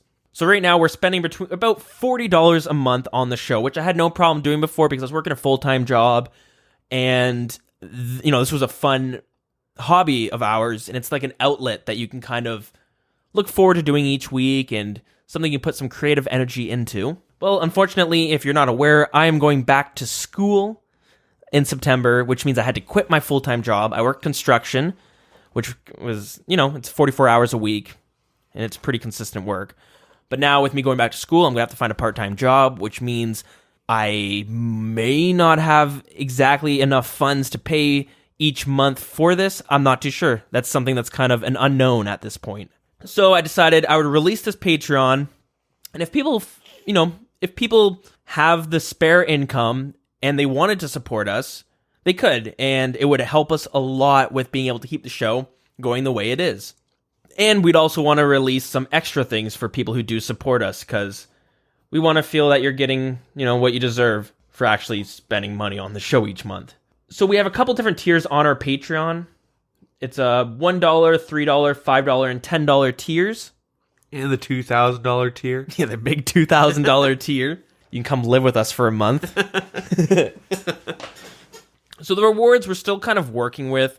It's hard to come up with rewards that are, I don't know what the word is, but Fair? Value? I don't know. yeah, it's like worth it, right? It's hard because what's actually worth $5 of your money each month? It's hard for me to say, right? Anyway, so we're going to probably be adding more as time goes on. But if you want to spend $1 a month, we'll give you an exclusive rank in the clan chat. It's a little bit of pay to win in game right there if you want that. Our $3 tier will give you an exclusive rank in the Discord, which unlocks a VIP lounge in the Discord where you can talk with other patrons, and we'll post maybe Patreon stuff, or it's just another area to talk in the Discord, but it's like a private room. You can also view on Discord the show notes for the upcoming podcast episode. And when we release some bonus content, you will get some early access to that as well. We have our $5 tier, which all the tiers we listed above, but also we will give you a special thanks in our upcoming episode. And then we have our $10 tier, which I honestly, I don't really know what we can offer for this one, because I think $10 a month is a huge amount. I think $5, I think $3, even any money is a large amount, right? Yeah, I'll send you a dick pic.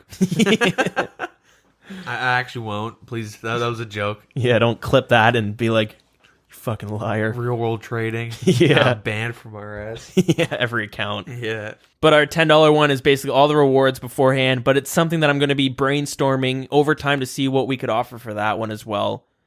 But it's such a large amount that we just had it there that maybe you're rolling in dough and you do want to help us be able to pay for this each month. Well, then if you're rolling in dough, go ahead and do it. But I honestly didn't expect people to actually go for that one, because it's crazy amount of money. Same with the $5 and even the $3, and $1 is as well, but some people can justify it a bit more, right? We will be doing some of the shoutouts because we did get some patrons with the release, and I was actually shocked by the amount of response we got from it. Yeah, it was good. So right now our goal is to get $50 per month, and this just allows us to cover all the costs and prevents us from worrying about the show and worrying about, can I afford to pay for this each month? Can I justify it? Will my girlfriend kill me if she finds out I'm paying this money for this podcast that I do? And crazily enough, we're currently at $33 of that $50 amount. Yeah, it's nice. It's unbelievable. I could not believe it when we released it and we got that much. And yeah, I just was shocked. And I really appreciate everyone who's supported us. Even if you can't afford to give us money, really appreciate the fact that we hear all the kind words from people in game and stuff that they like the show, and that's awesome to hear as well.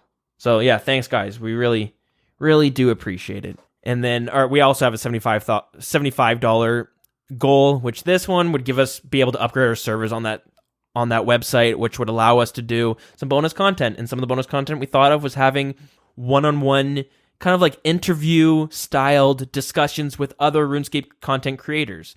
I tried one in the past with a player named Dr. Toby Fox, who ran another podcast on YouTube for a while. But we did that when the show was going a little bit slower, and it was kind of fun to do.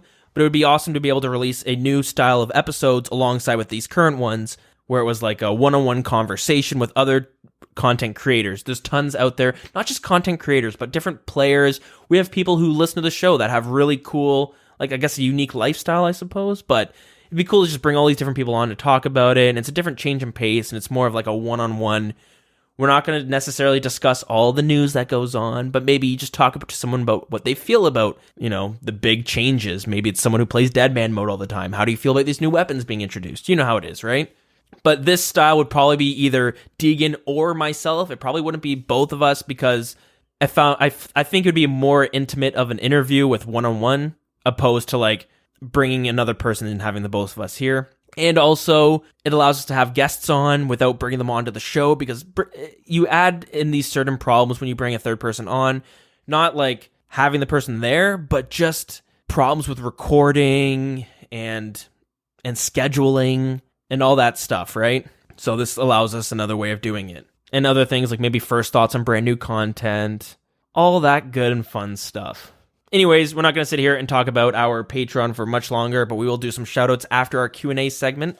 But we do have one more thing to talk about that is similar in topic, I suppose. But this one I'm pretty excited for as well. So this week, we got our very first sponsor for the show. Steak.com.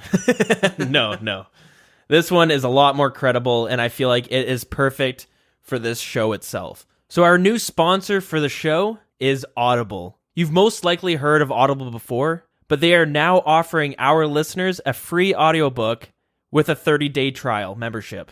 They offer an unmatched selection of audio programs, things such as audiobooks, original audio shows, news, comedy, and more from the leading audiobook publishers, broadcasters, and entertainers. The reason why I'm so excited for this show to be sponsored by Audible, because I feel like it's straight down our alley. And if you're listening to a podcast, it'll be straight down yours as well, I can only assume. But anyways, the main reason why I'm so excited is because I'm a big reader of books, but that's not really the case anymore. I used to be when I had more time, but I don't find myself reading as much. And I try to read books, but I just find I get a few chapters in, and then I don't really touch it for a while, and then I'm forgetting where I am.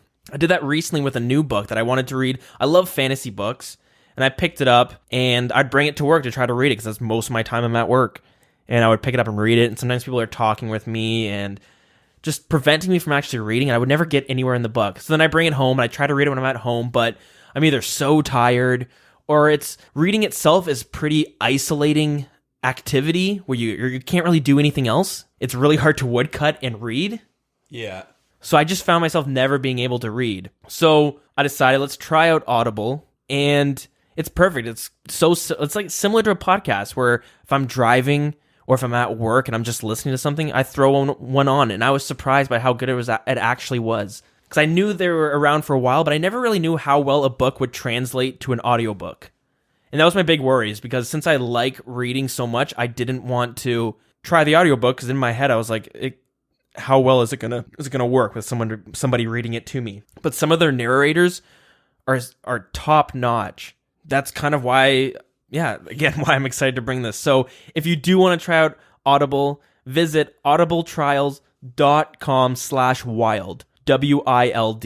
audibletrial.com/wild. Kind of rhymes. It does. Wild. It does. Works. So Deagin, did you have a chance to try out any audiobooks this past week? Yeah, so I do want to mention that, like, kind of like what you said with the whole like reading and stuff. I used to read a lot in high school, and then I guess like the more I got into like playing video games and shit, I kind of like slowed down, and like after high school I slowed down with reading. What I would do when I'm playing like RuneScape or something, I would have like either podcast, music, or Netflix going. You know, eventually I kind of like ran out of podcasts or got burnt out, and then same with Netflix, you kind of like ran out of shows on Netflix. So then I like supplemented that with like Audible, and I started listening to Stormlight Archives, which is like a fantasy book. Actually, I think I took like a bath last night too, and I like put it on just to like kind of chill and listen. And super good book. I really like that book. Fantasy, you say? Yeah. If you get like the free month and the free book, like the book I'm listening to is 45 hours long. Wow. So like, you know, you got some time to kill with that. Yeah. It almost seems like by the time the 30 days is up, and let's say you do like it, so you get a free book each month. Yep.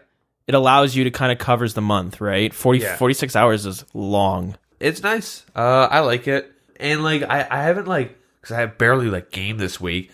So normally what I would like this week specifically, I was packing, cleaning, I guess bath and stuff like that. Even when I go for like a walk or something, I'd go grab some food, I would just like use Audible, because it's like, shit, if we're going to like promote it, I want to make sure I like it.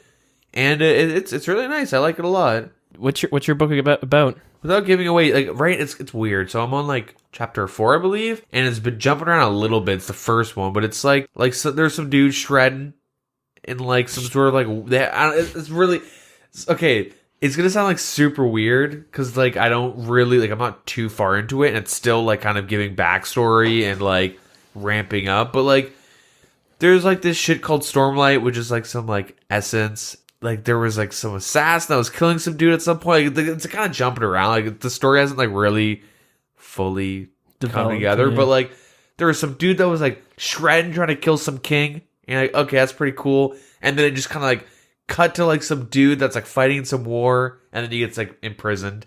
All right, so I have no idea what that book's about. I don't like, I kind of do, but I kind of don't, just because like it's kind of like Game of Thrones. You know how it's like, what's Game of Thrones about? And you're like on the first book, on like the third, it's like, okay, well, there's like a little bit of like Eddard, a little bit of art. Like there's like 3 characters that have done some shit, but I don't really know what the book's about yet. It's like kind of in that same vein. True. So it's kind of hard to answer. See, I love my fantasy books, and like I said, I was always looking for books to read, and then I'll get them, and I can never read them. So the book I was trying to read at work was called The Black Prism by Brent Weeks. And yeah, like I said, I just could never get anywhere in the book, but I was super interested in reading it. And the problem with fantasy books especially is that if you stop, it's similar to like if you play Skyrim and you stop playing for a month or 2, you get completely lost in the game. You don't know what quest you're doing. Fantasy books are the same because there's all these new rules to this new realm you're in, these kingdoms and cities you have to basically know. Yeah, no one wears shoes for some reason. Yeah, because the last king put a spell that burned. Anyways. Yeah. So I could never get anywhere with this book, and it seemed super interesting. So when I tried out Audible, this was my first book that I wanted to try to see if I could get through it, and to see if it would be able to, how it would compare to the actual book. And I was surprised because the narrator himself, he did a really good job at doing it. Some pretty cool voice acting. But what the book's about is there are people in this world that are called drafters, and they're able to use color. They can manipulate color and use magic with it. And basically the king of all of the realm is the prism, who can use any color to use magic. He can draft any different color. Whereas other people, they can only draft a certain color, whether it's green, it's blue, it's red, but the prism can do any color it's in it. So it's like Avatar? I guess so. Last Airbender? I don't know, but I never really watched Avatar.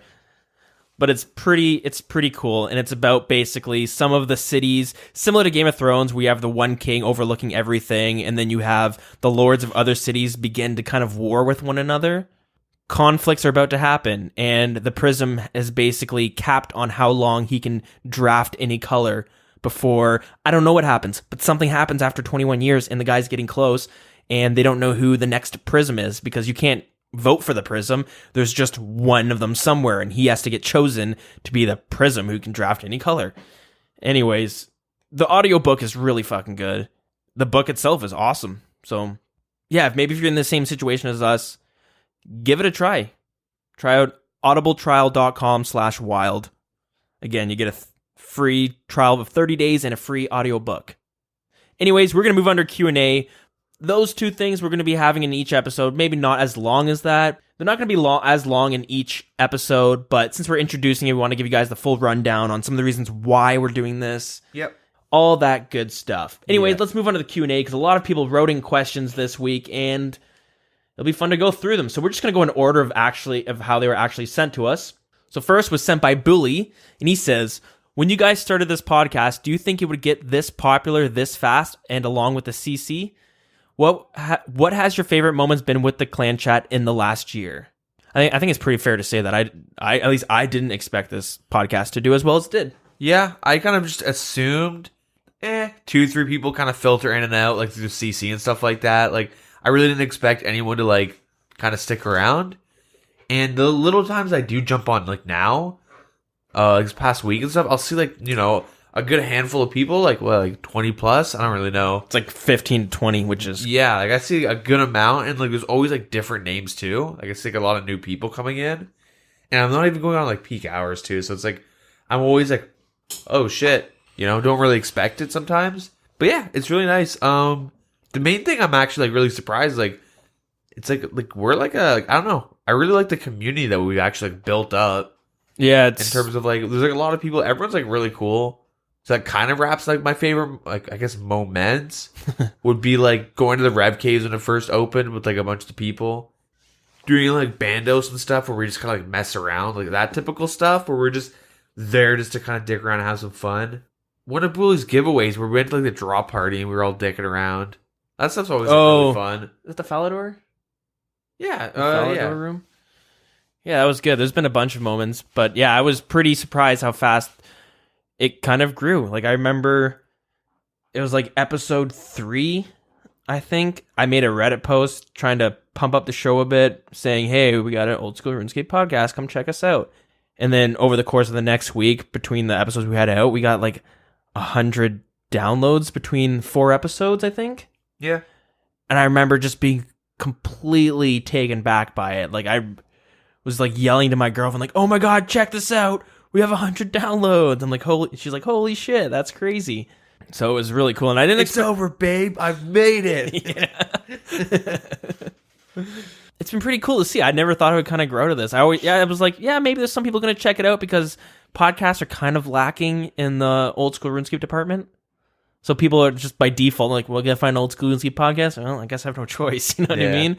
It was crazy to see this and crazy to hear when people were like, oh, we want it to be above 2 hours. That's like I kind of was shocked by that. I'm like, oh, okay, well, we can ramble on. No problems there. Yeah. And then favorite moments. A bunch of the events have been great. Like, as you said, that drop party that Bully had before. I remember there was a time where there was like 6 of us. We went to Bando's and it was basically a free-for-all, but it was like 1 a.m. and everyone was just like joking around and stuff. That was a lot of fun. I remember handfuls of times I'd go on Old School RuneScape, and it was probably a time when I'm supposed to be editing this podcast, but everyone's just sharing these stories. I remember they were sharing stories about getting bit by spiders and snakes and like their experiences with stuff like that. And I was bank standing and just talking in clan chat. Like, I wasn't doing any activities in Old School RuneScape. Fun fact, I've been swarmed twice by wasps/bees. That's pretty bad. Twice. But it was stories about like a brown recluse spider where it fucking rots your skin. Damn. We don't deal with that in Canada, so that's fucking horrifying. Lots of wasps. Yeah. Next question by The Dolphin. He asks, how did you both get into gaming? What was your first game, and how has it affected your lives for better or worse? So how did we get into gaming? I almost want to say like we kind of grew up on it. Yeah, some of my earliest memories actually watching you and our dad playing Super Contra. I was going to say that's probably the first game I got into. And I remember being super pissed because I was never fucking allowed to play. Because you sucked. Probably. Yeah, well, because I was like 4. Like, pretty much like I can't hold a rectangle.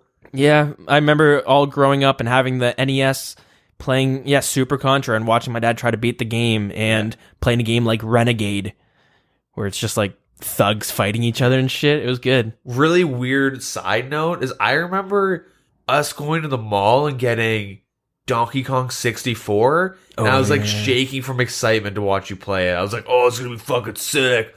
Ugh. And I don't even think I really played that game. I just watched you play it. I don't remember anything about it. All I remember is I lent it to somebody and they needed to borrow that red chip that goes into it was like a RAM card. Yeah, because like N64 like couldn't handle fucking Donkey Kong or some shit. Yeah. So they borrowed my RAM card and never gave it back, and I could never play the game again. Yeah. Good times.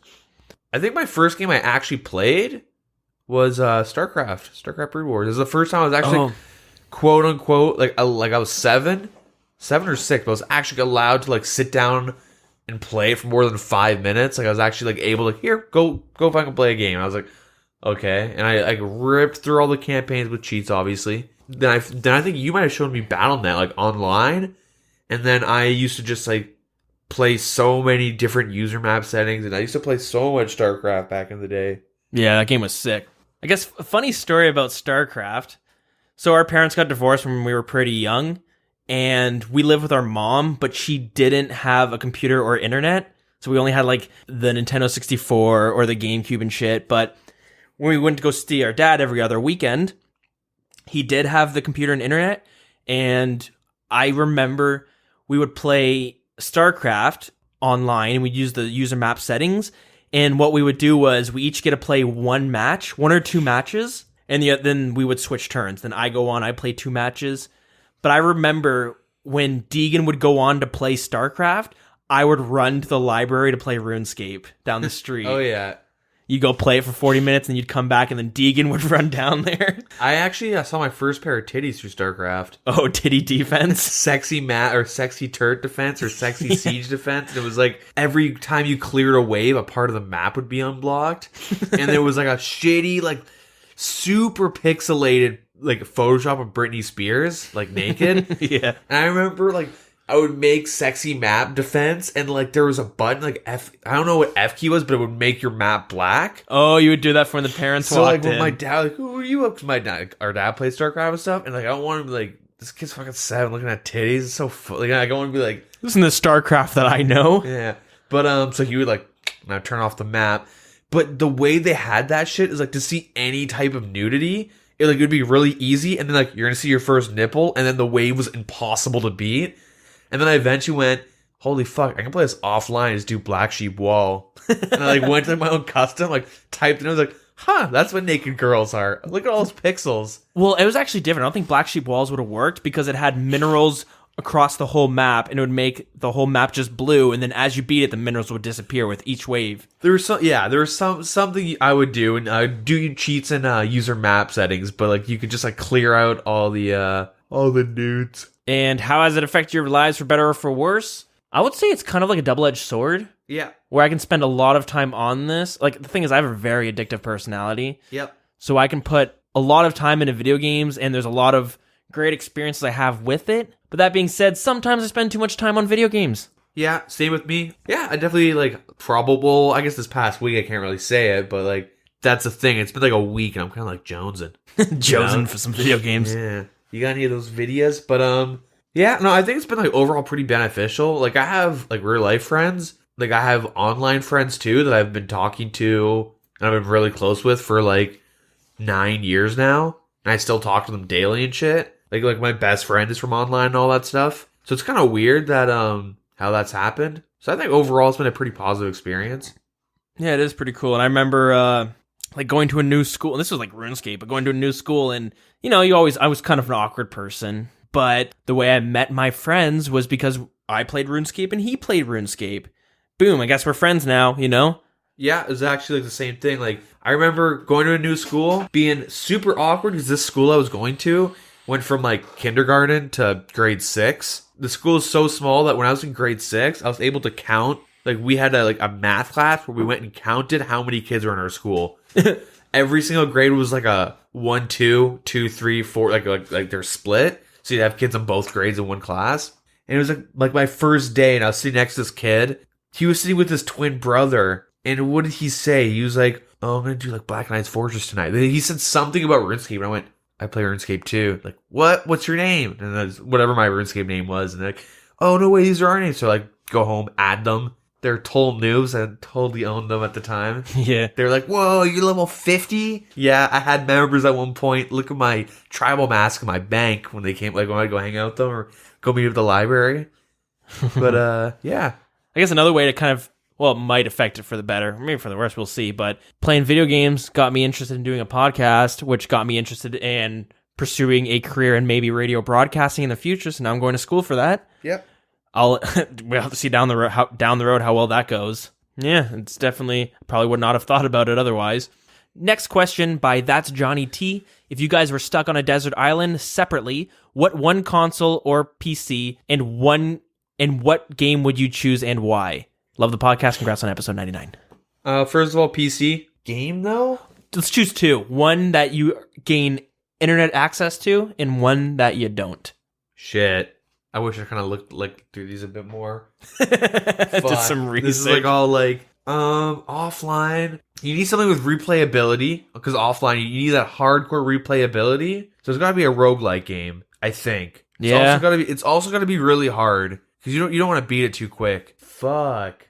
So if I were to choose my online game... You go first. If I were to choose my online game and console, but I had access to the internet, RuneScape, that's a lot. You got a lot of time to sink in there. Yeah. So and PC, you can make other accounts, too. You can make other accounts? You can PK. Let's pretend I have, like...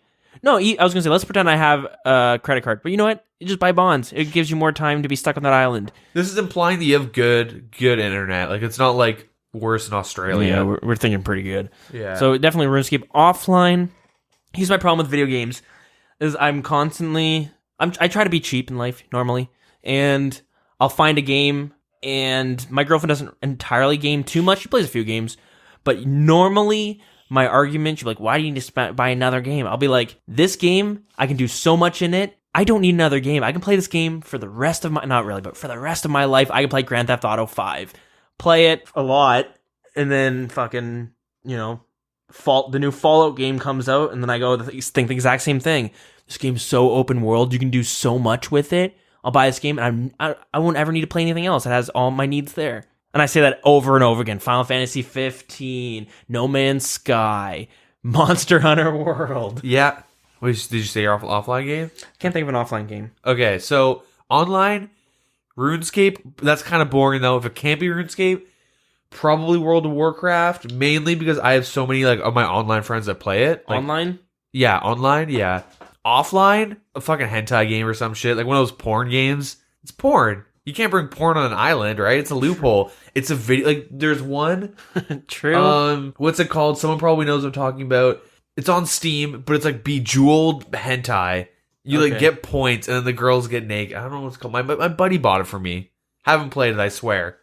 But it's a loophole. It's like you get to play Bejeweled, but then there's also some titties. So that's I'm gonna cheat and say that. It's fair, but I mean it's only great if you're feeling frisky. If you want to play a game, I feel like you play Bejeweled. Bejeweled's always fun. I guess. Now, if there's like a Tetris version of that'd be my favorite game ever. Tetris is dope, and then there's also anime titties. Find some. Well, this week, it's Neve. Yeah, Neve true. Fucking hentais been That's right. posting the subreddit. If you haven't realized it, if you go on the subreddit, it's all just porn. Yeah, it's weird. Someone's unleashed the beast by posting one picture. Now it's just an influx of it. Yeah, who would have thought a medieval game that we all played when we were 10 would lead to this moment? But in all seriousness, maybe a game like City Skyline, like a building sim game, mainly because there's this one YouTuber, I can't think of his name right now, but he has a YouTube channel where he only plays City Skylines and games like that. And he builds some of the coolest shit, and he makes them fully functional. Some are just aesthetics, and it's in general, I really enjoy those building, planning games. Those simulate RimWorld and Oxygen Not Included, all that stuff. Because there's a lot of replayability and whatnot, and there's a lot of creative aspects. You can get a lot of outlets out. True. So maybe something like City Skyline, even though, funny enough, I haven't really played the game that much. It's just because I sit down and go, okay, I got 20 hours is going to take to get to my goal. I kind of overthink and get a little overwhelmed. So I just I tap out. I just load up my Steam to see what my most hours on a game was. And these are so skewed. It's because I leave it up and I don't play it. And I leave for the day, for weeks apparently. Because RimWorld's at 500 hours. Definitely don't have that much time on there. Skyrim's at 236. Maybe. Faster Than Light, 200 hours. No, I'm sorry. It's a great game, but no, it's not 200 hours worth. I'd almost go with RimWorld or something. Yeah, a game where a lot of replayability. Yeah. It would be kind of cool, though, to grab a game that you could speedrun. And then, if you ever got off the island, clocking 6,000 hours and, I don't know, Celeste, just some, side-scrolly speedrun, Microsoft Solitaire. Something like that. And you get, super good at it, and you come into the hyperbolic chamber, go to SGDQ, and then get kicked off because you make one semi-offensive remark. I wouldn't even be able to finish the run. I'd make some bad joke and get taken off stage. I want to say RimWorld, but I know that's the problem. I know for a fact I'd get fucking frustrated and be like, why didn't I just take No Man's Sky? Why didn't I just take Skyrim? Yeah. If there's any You can't put a mouse and keyboard on sand. You know how hard that is? How am I supposed to use my mouse? Yeah, the issue, it's one of those ball mice, too. Those old ones. You gotta, constantly clean it. Yeah. Next, we have a little scam story from Lazy Cook, followed up with a question. This was before the GE. I spun enough bowstrings to buy a whip. Whips at this time, I believe, were about 2.5 to 2.9 mil. It was a ridiculous grind. This scam also required multiple people, so that's a little backstory. These shenanigans happened in World 2 at Falador Park. Wait, sorry to interrupt. Is this 2007 Scape? Sorry, is this old school RuneScape or just back in the day? Oh, it's probably back in the day. I had just bought my whip, and I see someone trading whips for Guthan's plate bodies on one side of the park. Didn't think much of it, but come to realize someone on the other side was buying Guthan's plate bodies for 4.2 mil. 14-year-old me thought I was about to make a killing. Of course, I'm not going to tell this guy about the whip trader. I go and trade my whip, At this point, the adrenaline is pumping. I have the plate body, only to find out that the guy wouldn't trade me to buy the plate body. Only later did I realize I had been scammed, and the Guthin's plate was only 800 to 850k. Yep. I was standing next to a bunch of other people saying, trade me, and he got us all. I didn't make all those bowstrings at once, but talk about XP waste moneymaker. Never mind, I was probably 12. Okay, yeah, so he was young. And the question, is there an old school scam that has stuck with you guys? I remember one time, I got scammed so many times with those trust trades. Fuck. I remember watching it scam once, and I remember thinking, 5, 4, 3, 2, and he's gone. Yeah.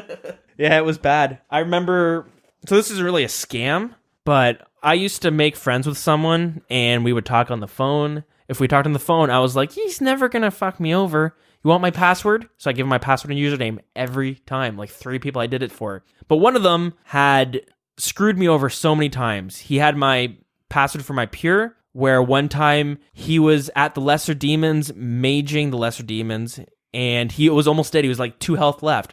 So I logged out on my pure, got on my main to go run over and to drop trade some food. And I get over to the lesser demons only to see that my account logged in from that other person. And then I was like, dude, you need to log off now. I need to drop food. He has like 1 health left. And then he just messaged me, oh shit, man, I didn't know. Sorry. You can guess what happened. I died and lost all my runes and all that stuff. Yeah. But the big one that stuck to me was this guy one time took all of my items and then got on my account, messaged a real life friend of mine. I don't think he knew we were real life friends, but he messaged my friend and said, hey man, can I borrow like full rune from you? So my friend's like, yeah, sure. Gives it to him. And then I get on 10 minutes later and he says, hey, how long do you need that full rune for? And then I just told him, hey, I just got hacked from all my items. What happened? And he basically said, someone was on your account, asked me for the items, and I gave it to him because I thought it was you. And I was like, shit, you just lost your items too. Yeah. That was a big one. Another is like it was a lure that someone was trying to do to me on my pure, where my pure was getting a bit stronger. And I had a Robin Hood hat, and they wanted to buy my Robin Hood hat off me in the wilderness. I knew this was a lure. So I brought it out there, and I brought like items to fight back.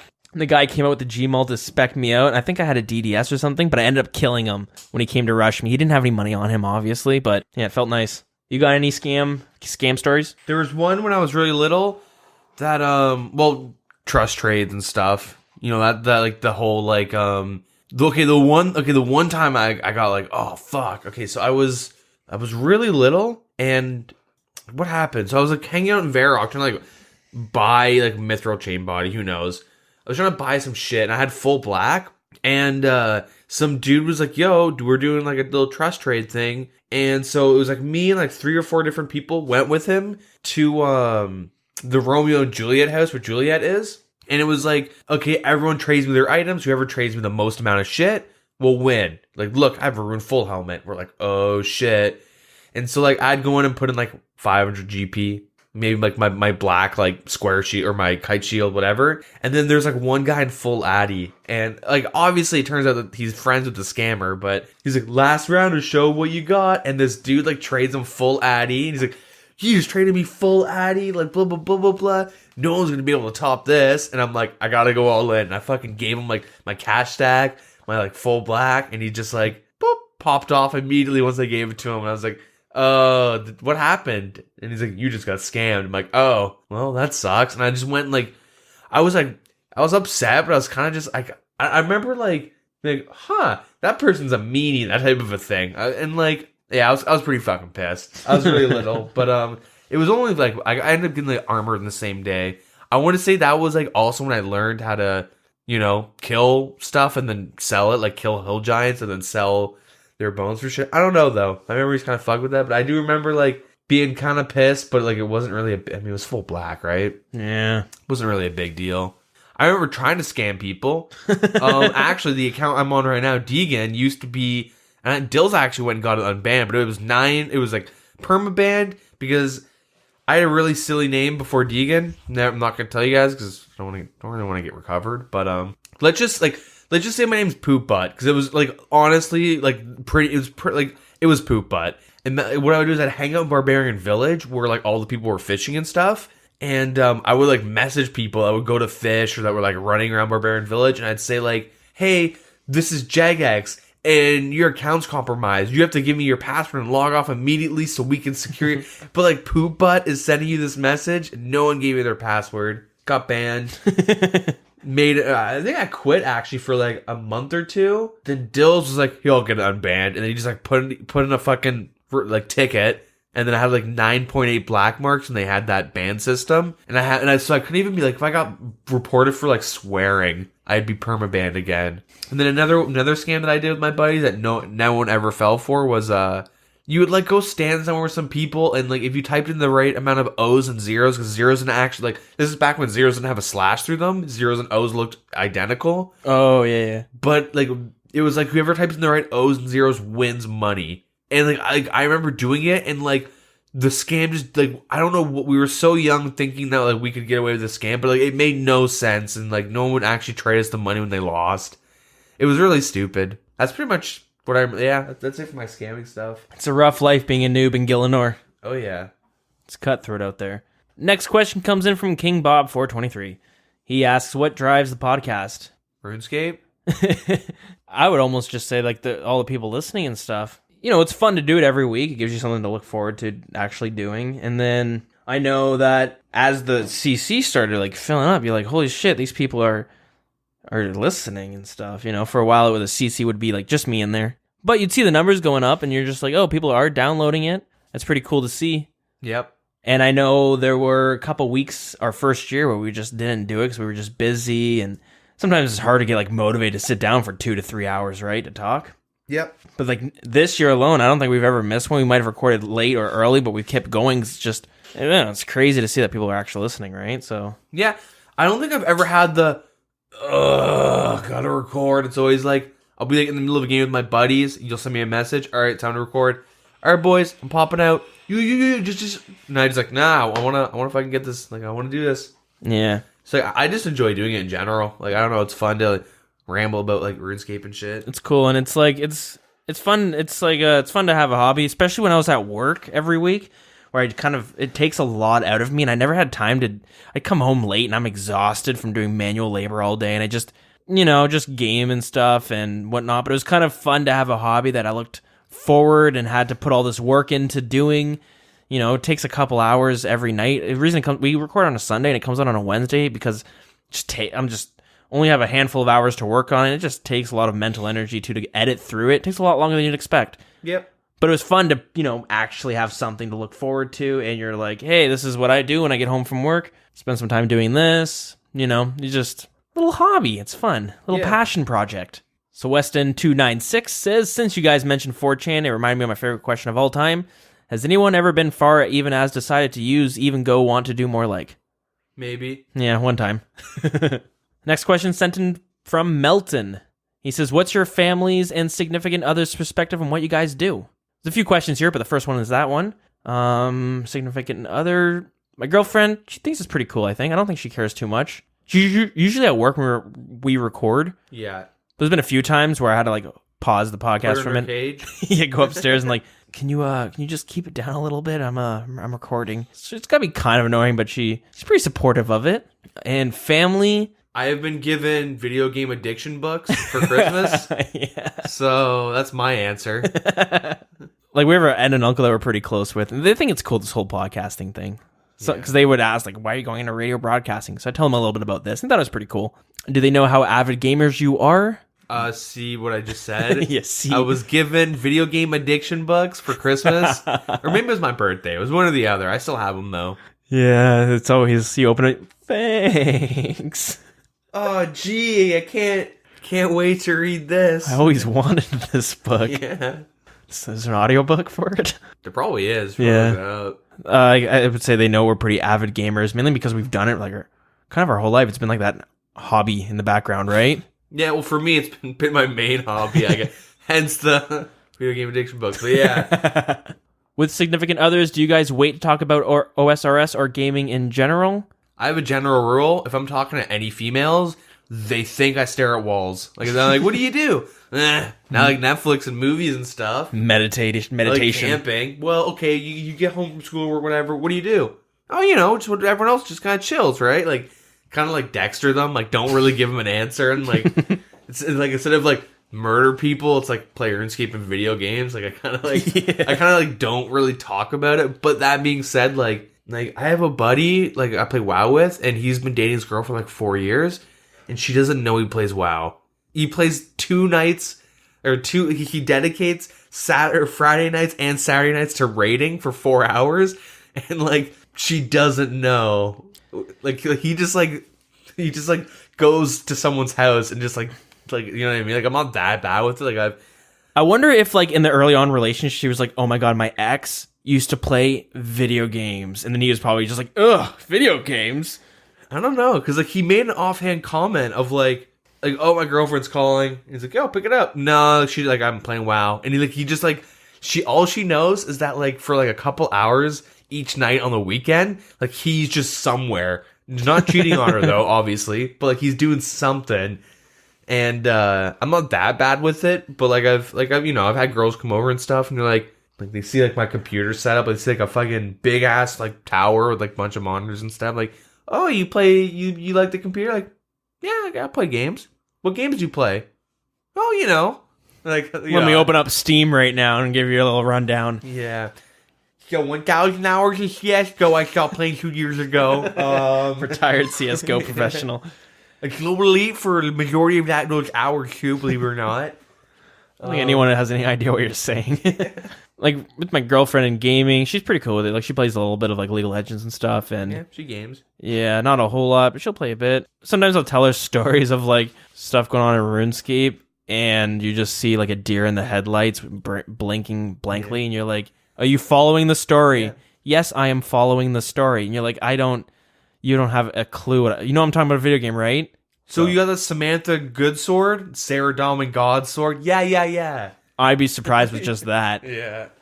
But anyways, he follows up with, I asked this because I'm married, a father of 2, and work a full-time job. When I tell people about my hobby or share, most react with negativity.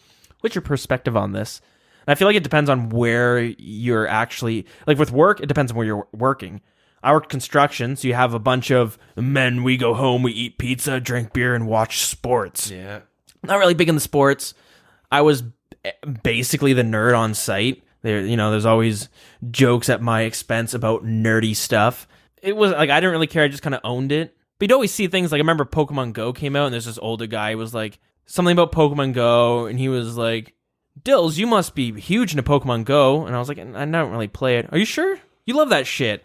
I don't love every video game. Yeah. Candy Crush? Oh, my coworker, he loves video games. Yeah. But it does depend on it and like where you work. Yeah, I have there's a few guys there that game and stuff, but there's this one guy that I work with, and every time I'm saying like I'm busy after work, he always like rolls his eye and goes, "Doing what? Gaming?" You're just like, motherfucker, you go home and watch TV. If anything, yours is worse. But I think it really does depend on where you're working and shit, because construction, you're going to have the more stereotypical construction dudes. Yeah. That aren't really, you can't go and like, hey, who plays Skyrim here? Although this one time, there was a guy who does, this one guy who does like HVAC, like the heating, and he was like in his 60s. He was a big gamer. He's talking about how he played a bunch of Crysis. But again, he sees me and he goes, you play video games? Like, why does everyone ask me this? Yeah. Oh, I do too. Let's talk about it. I had this one guy that I worked with who was like a temp worker, and he said he was on, Luminosity's, the professional gaming team? Yeah. He said that. I don't know if I believed him. I remember you telling me that, and then I like tried looking him up, and like I was like, is this his name? And you're like, I don't think so. Is this his name? I don't think so. He might have like played against him. I don't know. Maybe know. like was like I don't know what it was, but anyways, I met him, and I have this tattoo, and it's basically just this girl with her skin. She has like robot parts in her skin, and it's like supposed to be like some futuristic female cyborg person. But anyways, it's on my forearm. He asked to see the tattoos. I show him, and he goes, "You look like you play video games." Like he said that because of my arm, and I'm like, the tattoo or the arm? He's like, "Oh, just both of it." I'm like, "What does that mean?" And then look at the forearm and your index to thumb muscle ratio. That's clicking. You do a lot of clicking. Yeah, I can see you play a little bit of consoles with that thumb. Yeah. And I just like look at him, and I'm like, I mean, I do play video games. You're 100% right, but where does that come from? This isn't a video game tattoo. Is it my arms? Is it because they're like this weird type of scrawny and muscular that it looks like I can handle a controller well? But yeah, I do think it depends. For me, I just kind of owned it and just like rolled with it. Obviously, depending on who it is, on whether they're going to playfully joke about it or they'll be kind of a prick about it. But I remember one guy came in, and he's like a little bit older than me. He's like early 30s. And he was like, "Hey, Dilz, I saw this on Kijiji and immediately thought of you." And he showed me, it was a picture of a guy selling his RuneScape 3 account. And this was a time when I didn't play RuneScape. I was in between RuneScape and another thing. But I remember being like, why does this immediately make you think of me? Yeah. Let me see it. And then I was just kind of, oh, that's a great deal, dude. I know you don't play the game, but you should buy this anyways because it's totally worth it. You can flip it in the future. Yeah. Well, the player base right now, maybe. Yeah, but I think it's just negative because people see the stereotypical, like, where's my asthma inhaler? Yeah, the stereotypical gamer, when in reality it's become way more mainstream. In reality, Fortnite's a thing and everyone's playing that shit. Yeah, 100%. And, like, honestly, you look at the people in the clan chat and everyone's, like, fucking just the normal people, right? Yeah. You think of, like, RuneScape, everyone makes fun of, like, oh, playing 30 hours, you know, clicking nonstop. I don't want any increases to my experience rates because I want to spend 200 hours getting whatever. But really, the case is most people are casual people. Yeah. They work construction or trade jobs or whatever it is. They have, as you said, they're married. They have 2 kids. You know what I mean? Yep. See, this is the trick, is you gotta convince your kids that only adults play RuneScape because every kid wants to be an adult, and you're like, you think you can handle this? All right. Okay, click those trees, and then you bank them there. Okay, I'm gonna go to the bathroom. And then, like, if that gets boring, then you, like, up it to Zara or some shit. You gotta like, make them, like, when kids play house, they're like, where's the laptop? I gotta go kill some Zara. That's what you want your kids doing when they're playing house. Yeah, exactly. But I feel like it's a little bit change in the culture of gaming. Yeah. People are kind of growing up. I remember people saying, you know, video games will turn your brain to mush. I mean, in general, as long as you're not, like... I think most people would be like, oh, like no one cares that you're playing video games unless you're like, you walk into work with an old school shirt and like casual Fridays. And you're like, what up, guys? Sorry, I was up all night gaming. And you're being like really obnoxious about it. You're like, yeah, huh? What are you gonna do? I PK'd claws last night. Huh?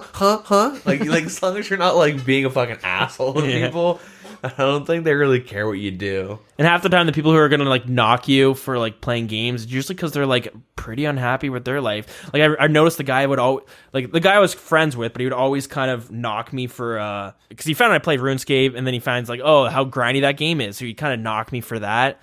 But then, you know, I knew him pretty well, and then you realize how miserable he is outside of life. So they're kind of, well, I want people, you know, my life's not sad. Your life's sad. You play video games. Yeah, but you go home and you hate your wife and you sit in front of a TV and ignore everything because you wait till... Anyways. So, yeah, it really depends. Next question from Twidtaker123. He says, what made you guys start doing this podcast in the first place? And I remember this like it's clear as day. I was at work. Wait. How far are you going to go back? Because this can go back to like 2011. What? So you suggested to do a couple podcasts before. I still remember in high school when like League was huge. So it had been like 2011, but we were at our like mutual buddy's house, and we had a friend there. Well, I guess he was more of your friend than my friend that also played League. There was like 4 or 5 of us, and like we all hung out and just smoked weed and shit. But we were horrible at the game. Okay, you guys were horrible. I was gold 1, okay? They're all bronze. I'm gold 1. I'm the big boy. No, I'm kidding. I'm bad at that game too. But you're like, yo, let's do a podcast. And I was like, but everyone else was like, yeah, that'd be kind of cool. And I'm like, oh no, we should not do a League of Legends podcast. It's gonna last like a week. Like, let's not do. But you suggested a podcast before, like with like what League? I can just remember League of Legends. That's the only one I can remember. Maybe camping or some sort of outdoors thing. Maybe something else.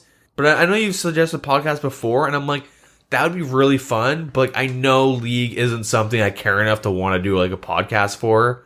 And I know League's like a temporary, like no one, like everyone quits. Like everyone has that bad game where they're like, fuck that shit, and they quit. Yep, that's me. But then I don't remember.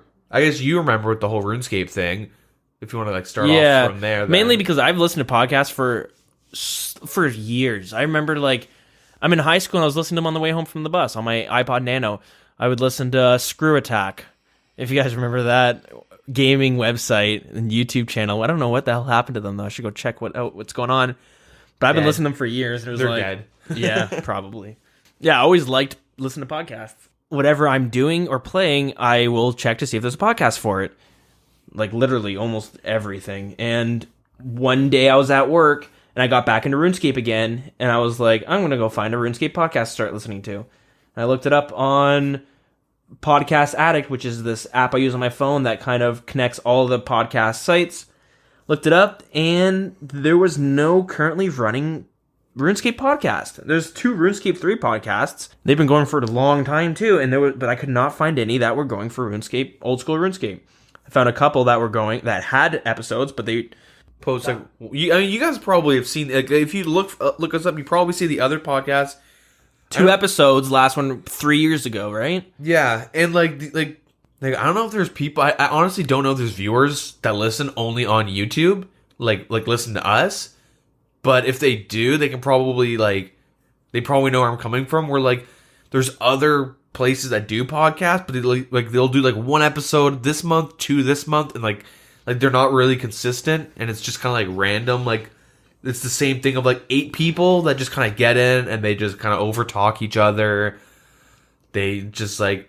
It's a different sort of content because the podcasts that I know and would listen to for years were always, for the most part, were weekly shows. Yep. It came out every week and that was their weekly show. So I was looking forward to when they come out. But Old School RuneScape didn't have that. They have some on YouTube and they disappear and the new ones come up. They do like 2 episodes over the course of a year maybe, or a couple.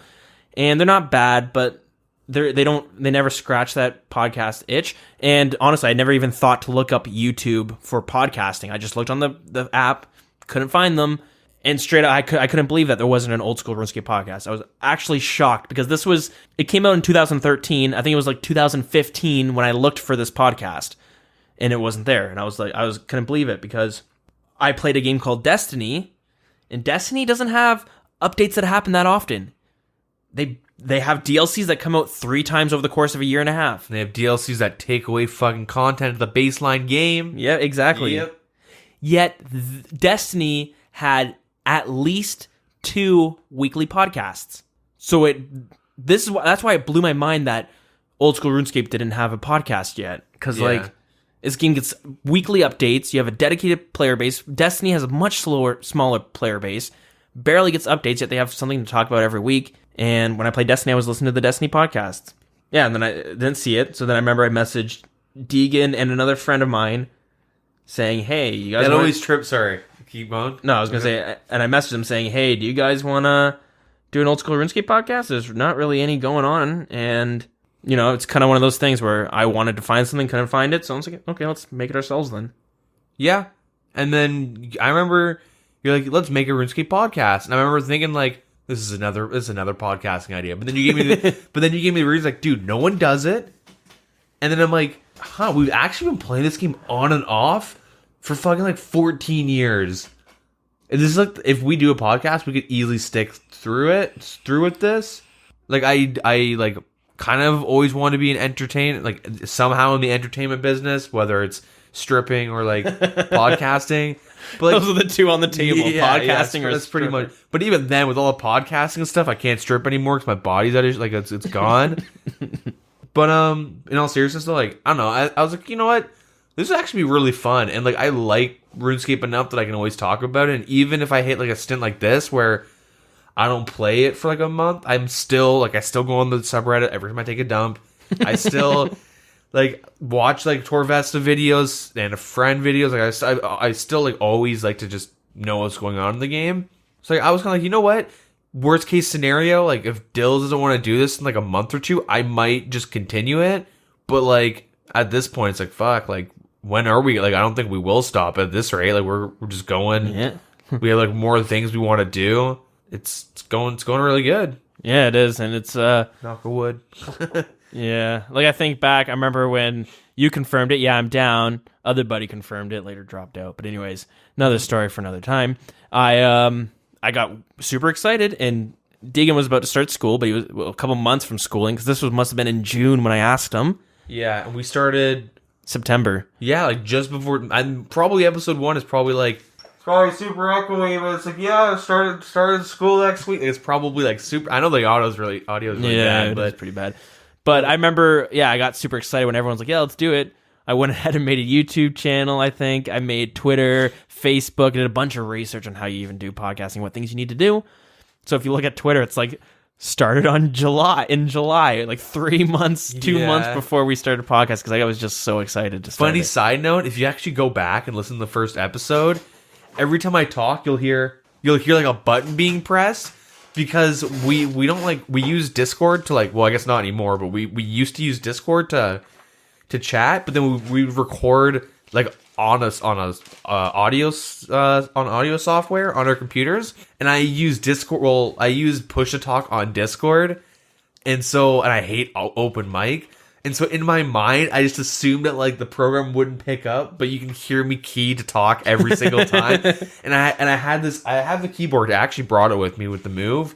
It's hidden somewhere, but you like, it's a really loud like blue switch. You guys probably remember how loud the keyboard was. You can hear these loud like clicks every time I talked. But yeah, so pretty well to sum it up, there was no one doing it, and then you kind of have always wanted to do a podcast for fucking years, and there was no one doing Old School, and yeah, everything kind of fell in line. It was like, that sounds great, it sounds fun, and it sounds like if you ever want to do a podcast, like RuneScape would be a perfect place to start. Infinite amount of content and drama, depending on which route you want to take. Yeah, it's so easy, and there's like no other podcasts out there. So, and even like you could just chat. Like if we decide to like chat about one specific thing, like you could talk about farming routes for like 5 hours easy. You know what I mean? There's so much to talk about with this game, and it's such a long running game. So quickly before we finish up that question, I pulled up. I had an actual notepad that I was saving, but maybe my girlfriend threw it out. I can't find it. But like I said, I was super excited that I would before, like 3 months beforehand, I wrote down the whole format of the show. I ended up putting it into a Google Doc. So it says title, podcast format, date Wednesdays from 7 to 9 p.m. Like I had a timeline. It's side note, that actually might be the worst time to record, because it's like the update's coming out tomorrow. It was just, I don't know. Ended up turning to Sundays. It moved a lot, but yeah, I think we did change times like 5-6 times. So I have segment 1, intro, RuneScape theme, cut to introduction to podcast host and co-host. 2, weekly update. The co-host talks about personal updates during the week, followed by update for the week about video games played, and then followed by RuneScape updates. And then the host does the same. I think we kind of do that still. Oh yeah, I know, man. We kind of set us in tone. Yeah. 3, news, updates, and rumors. Any updates that have happened during the week, opinions on the update. Dev blog, opinions. Rumors on Reddit / community topics, opinions. Hot topic, which is the co-host section. Whatever. Let's skip this. Whatever co-host chooses. Controversial topic, community discussions. Opinions, argument on whatever topic. Section open for the co-host. 5, Iron Man segment. That's how old this is. Oh, yeah. Last week's challenge section. Discuss any problems faced. Co-host followed by host about issues faced. Then walks us through his steps, anything exciting that happened. Declare winner. Announce final stats. Decide next week's challenge. Discuss foreseen problems and thoughts on the next challenge. Segment 6. Giveaways, events, and activities. Talk about week past events / announce winner. Talk about the upcoming event. And did I plan on doing weekly events or something? Holy shit, that's a huge undertaking. Then 7, emails, which I had promptly named it Post Bag from the Hedge, from the Posty Pete or something like that. Anyways, read emails, Twitter, and Facebook messages. And then 8, plans on and upcoming personal events. And then any final words. 9, listen at the end for some of the ways you can keep up to the date with... then my plug, so Twitter, email, Discord, outro, and with outro song or song of the week. Nice. There's some things that we've kept. Yeah. Some things that I haven't done. Yeah. So there's Hot topics. We did it for a little bit. Next, we have a question from Chick, 2-parter. What are 3 things you could change about old school RuneScape, whether it be nerfing, buffing items, adding, removing things, and changing things in general, etc.? I do wish some of the balancings would come out quicker, like blowpipe. Even the ballista took such a long time for it to get nerfed when everyone knew it was a problem.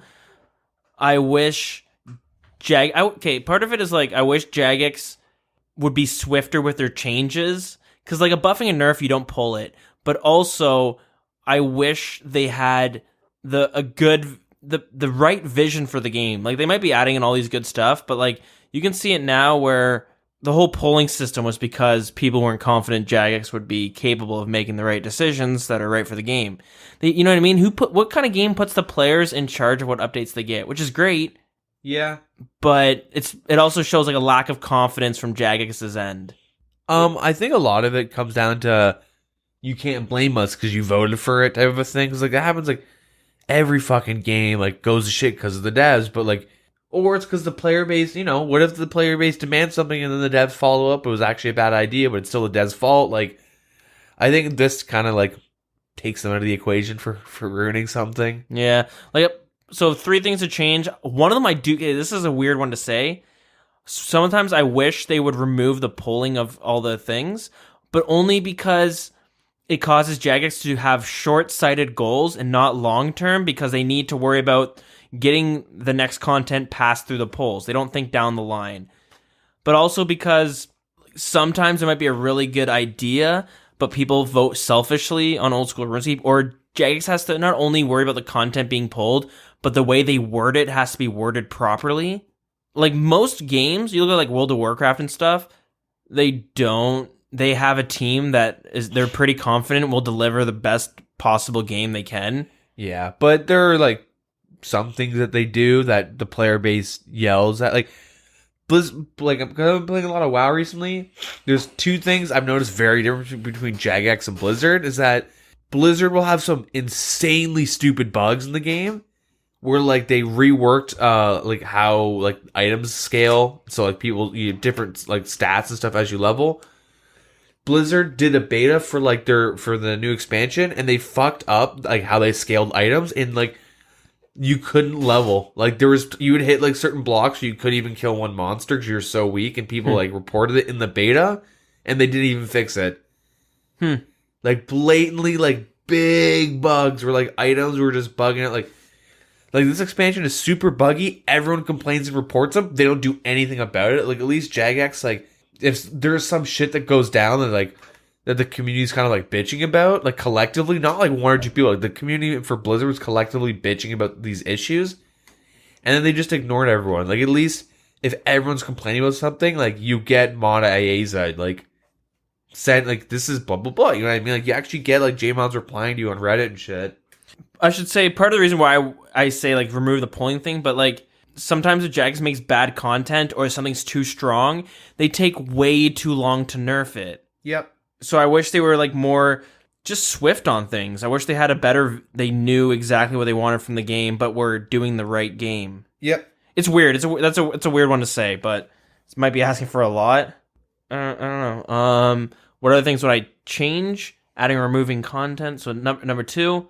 I wish they had the and they might now that they changed the teams up, but I wish they had the manpower not only change the way skilling is in the game, because a lot of people complain that skilling sucks and that PVM is a way to go, but I also wish they had the manpower to also, while they're doing that, bring more endgame content. Because I talked about it before, it really doesn't seem like there's a whole lot of PVM content. You got 3 things, basically. Raids, 1 and 2, Corp, kind of. Kind of, yeah. But really, it comes down to like the 2 of them. Yeah, I feel like there's like the 2 raids and then PKing. Yeah, but PKing is like not even. It's not an end game content. It's just like, a thing. But like, what else are you gonna do? Yeah, exactly. I guess I'll go PK. Like, just like it's kind of like, well, fuck it, why not? Yeah, it's not like, well, I'm gonna go hunt salamanders. PKing kind of sits in that like anyone can kind of do it whenever. So like now it's technically you can do it at end game and it's still just as fun as like being a low level. Yeah, but it's like easier said than done, right? Because with new endgame content brings new weapons and armor. And if it gets to the point where you have so much endgame content, let's just say, like my definition of endgame content, you have like 7 raids, all giving good weapons. If things are steps higher, would Chambers of Xeric be considered endgame content anymore? Because now you have gear that's going to make it easier for you. You know what I mean? It gets a little bit complicated in old school RuneScape, but now that I'm a higher level, it does seem like there's only really 2 things to set your sights on. So it would be nice if there was like a bunch of things, more than 2 at least. You know, imagine there's like 3 or 4 raids. Yeah. The third thing, there's like, I don't know, they're complicated because everything has their negatives, right? You don't want to do it too far, but you want it just right. Like part of me that bothers me that some skills suck so hard to train Yet new content will be released for it, but they're worse experience per hour than something that's like level 30, like runecrafting. I'm not saying blood runes should be better experience per hour than lava runes, but it's weird that that's actually they have to think about, well, we can't have it better than a level 30 way of training it. Obviously, there's a problem if blood runes start giving way better experience per hour, but it's really when it comes down to agility, because it's so, I hate training it. I'm not saying like make it easier, but it's just crazy that the best experience is still like so low. It's just super demotivating to train sometimes, but I don't know, it's not that big of a deal. Another thing would be the 0.6 tick system kind of makes the game feel a bit clunky sometimes, and sometimes I learned that every MMO has to run on a tick system, but every game in general has like a tick system. It's like how you like a tick is pretty much like getting information from your PC to like the server, client to server side. Most MMOs run on a 0.3 second of a tick system. Yeah, like FPSs, if it's under 60, it's fucking trash. Like CS:GO, people complain that the game is 60 a second instead of 0.6. Like, you know what I mean?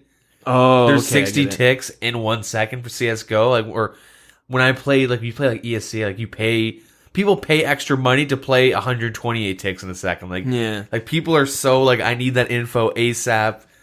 No delay, nothing. I want everything to be registered. And then there's like RS where like it's 0.6 seconds that causes like clicks to not register server side sometimes. Yeah, it just makes it seem so clunky. Like, obviously, this is the thing. All my answers, I feel like, well, if you do this, it could fuck the whole thing up. The game might not be the same anymore. But there's just little things that sometimes it's hard to bring in people to play the game because they watch you play it, and it seems so outdated by how you click and then you like run, but you're not actually where you clicked. You're like, you move 2 spaces at a time when you're running. You know what I mean? Yeah. Even though you look like you're at this one spot, you're not really there. Your character's actually there. But after learning that most MMOs run on a 0.3 system, it had me thinking, how would old school RuneScape do with that? Would everything feel smoother? It would give them more space to do all these new mechanics. Even though they've just started tackling these crazy mechanics with the new raids. I don't know. Those are probably some controversial answers. Yeah. Overall, it's pretty good where it is. I mean, but just nerfs wish was swifter, and I wish Jagex had a better vision and all that fun stuff, and wish the game was smoother sometimes. Didn't seem so clunky. Yeah. My answer is 1. I guess first off, pretty simple. Have a safe PvP world, and that like it's kind of a 2-parter because they should take out a lot of the instances and private instances. So take out Kraken's private instances, take out Dagonoth Slayer instances, but to compensate, maybe add 2 or 3 new worlds that are safe PvP. One for America. What do you mean safe PvP? So safe PvP would be like a normal PvP world where you can fight anyone anywhere, but when you die, you don't lose anything. No food, nothing. So what that would cause is like competitive, like you could like, oh, I want to go do DKs. Every world's full. I'll go to safe PvP, and then like you gotta fight someone for that spot. Like if you ever play Black Desert Online, that's interesting. So if you ever play Black Desert Online, the games, the character classes themselves are very imbalanced, but it's also really balanced at end game. And the game is literally you fucking grind groups of guys over and over and over again. So there's some in that game. There's some group guys that are really really good at killing the monsters. And it's like, well, why doesn't everyone play that? Well, the whole game is PvP. You hit like a certain level, and then everything is, now you're always in PvP, and you can always die.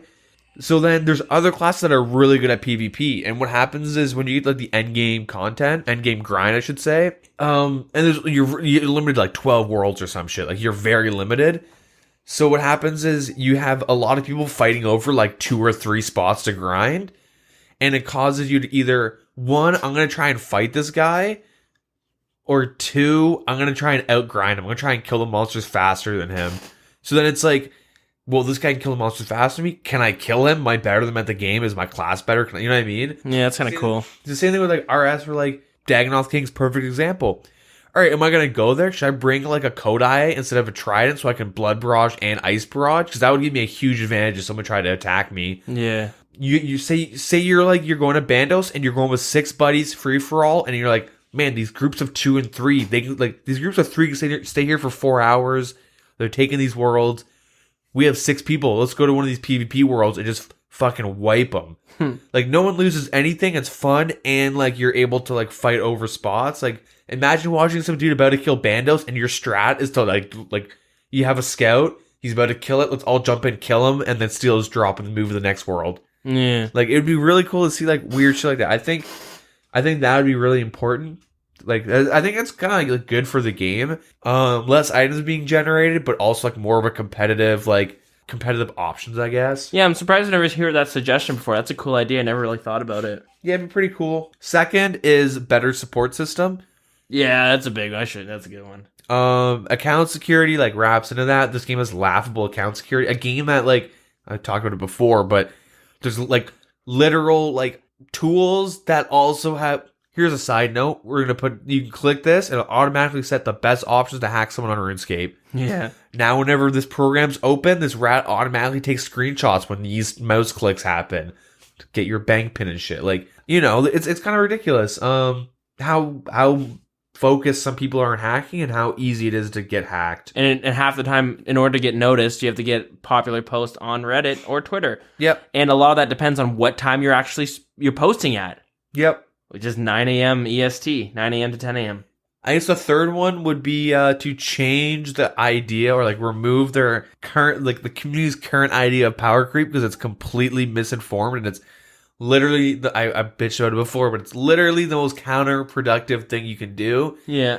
Because the way the community wants to deal with power creep is actually how you make power creep really, really apparent. So like what we do now is we keep everything base 75. Like every item that's being added is like 75 range, attack, magic, whatever. Like there's like 80 items that like use the same benchmark of 75, which means if anything will ever be 80, like we're gonna have okay, like put it in perspective, our next range weapon, which will be tier 80, has to be better than a blowpipe and or a twisted bow. Yeah. Like how good is that gonna be? Now if they made a blowpipe tier 85 and a T-bow tier 90, okay, tier 95, well, it's 95, like 99, like you have like less space to kind of grow, but also if you have, like, I'd rather have 8 items like that are currently 75 be 99 than what they are right now. Because at 99, it makes more sense to, like, you know what I mean? They're kind of applying what it should happen at like when they're out of levels, but they're kind of like putting it at 75 so the community doesn't freak out. And 2 years from now when like tier 80 and stuff comes out, we're going to be like, yeah, rework all these items. Let's move them all around. And it's just because we have like an artificial like it's like you're like a little kid, you don't like your veggies, and it's like here comes the airplane, and you're like, ah, fuck, I fell for it. Here comes the tier 75. Yeah, and the next thing you know, power creep. Yeah. Part 2, this one's for you. What will it take for Deagin to start playing again? A couple weeks. Yeah, just time. Like literally, give me a couple weeks. Gotta get everything sorted. I gotta get like a lot of things that going. Gotta get a job and all that stuff. Gotta get like fully moved in and settled. Once the RuneScape itch will start creeping back up to you. Well, like I've had the itch this week though. That's the thing. And I'll go on mobile and I'll like dick around for a bit, and it's like I need my mouse.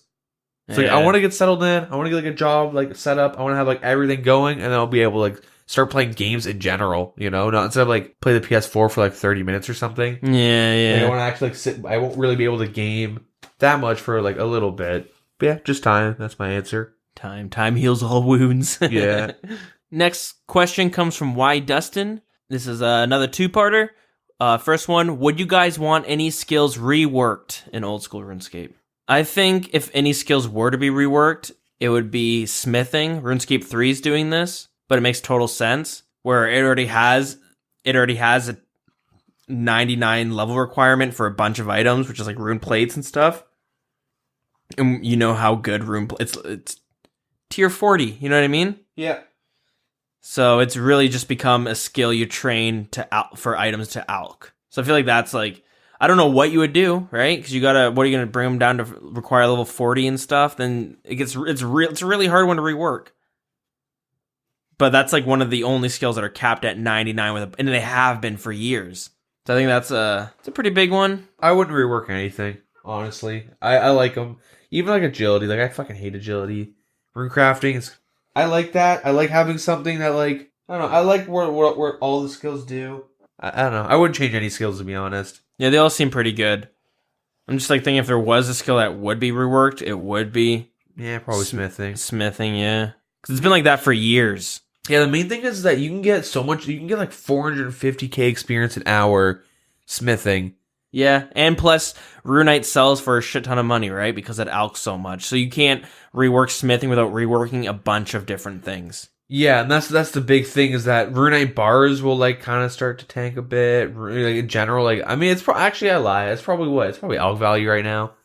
Yeah, everything is basically. But like, if you were to rework smithing, you'd have to rework the way alking is. You know what I mean? Or there'd be a huge gold creep coming in. Yeah, exactly.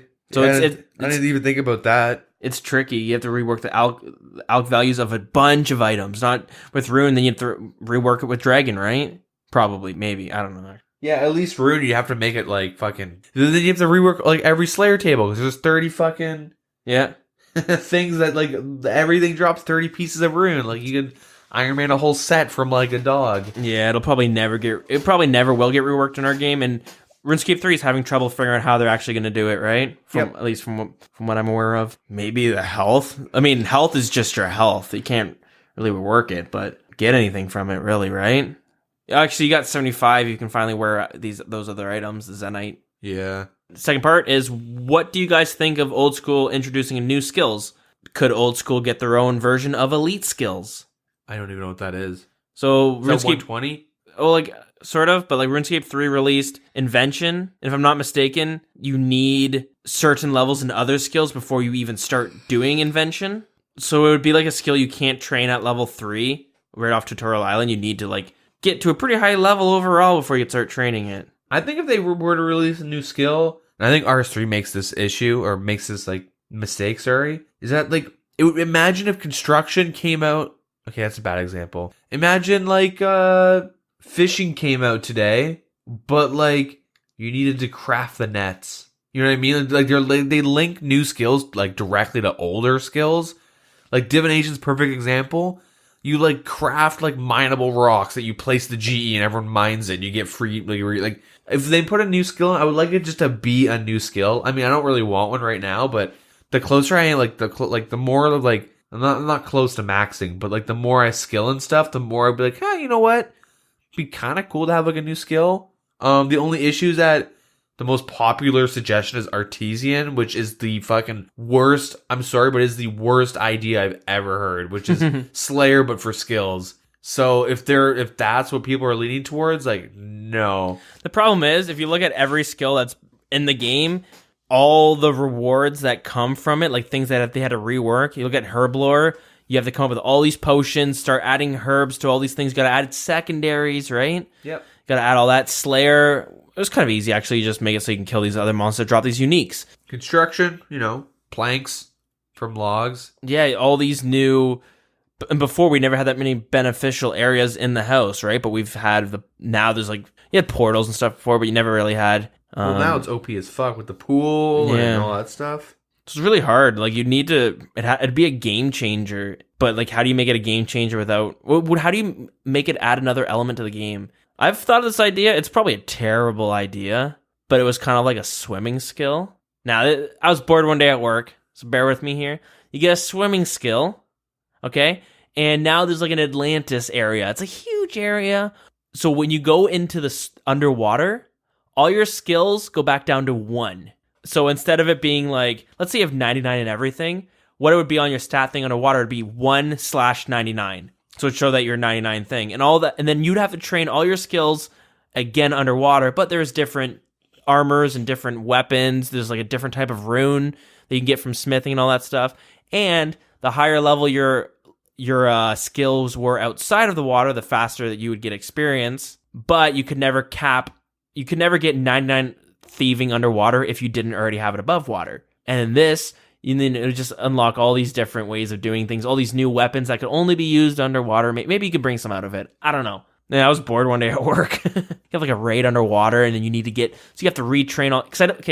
I don't think they could add another skill because it's really hard. They tried it with sailing and summoning. They can't. That won't ever work really. And I don't know. They'd have to think of like what archaeology or something. I don't know. Yeah.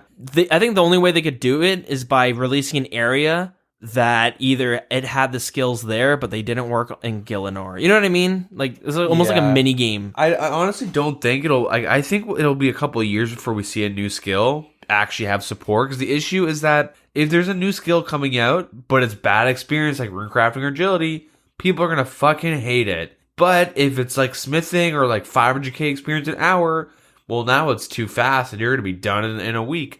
It has to have beneficial use outside of that skill without being overpowered. Yeah, and it has to be a gold sink. They won't make a skill that makes you money. It has to just the way the economy is going. It has to be construction 2.0 pretty much. Has to be really good for the game, borderline breaking it, but like you know what I mean. Like it's got to be we have to min max on how good it is, how good the experience is, and how much it costs. Like it's got to it has to be fast, has to be expensive, and it has to be good. Like sailing was probably their best idea, but how do you have sailing come into the game without bringing in all these new items with, you know what I mean?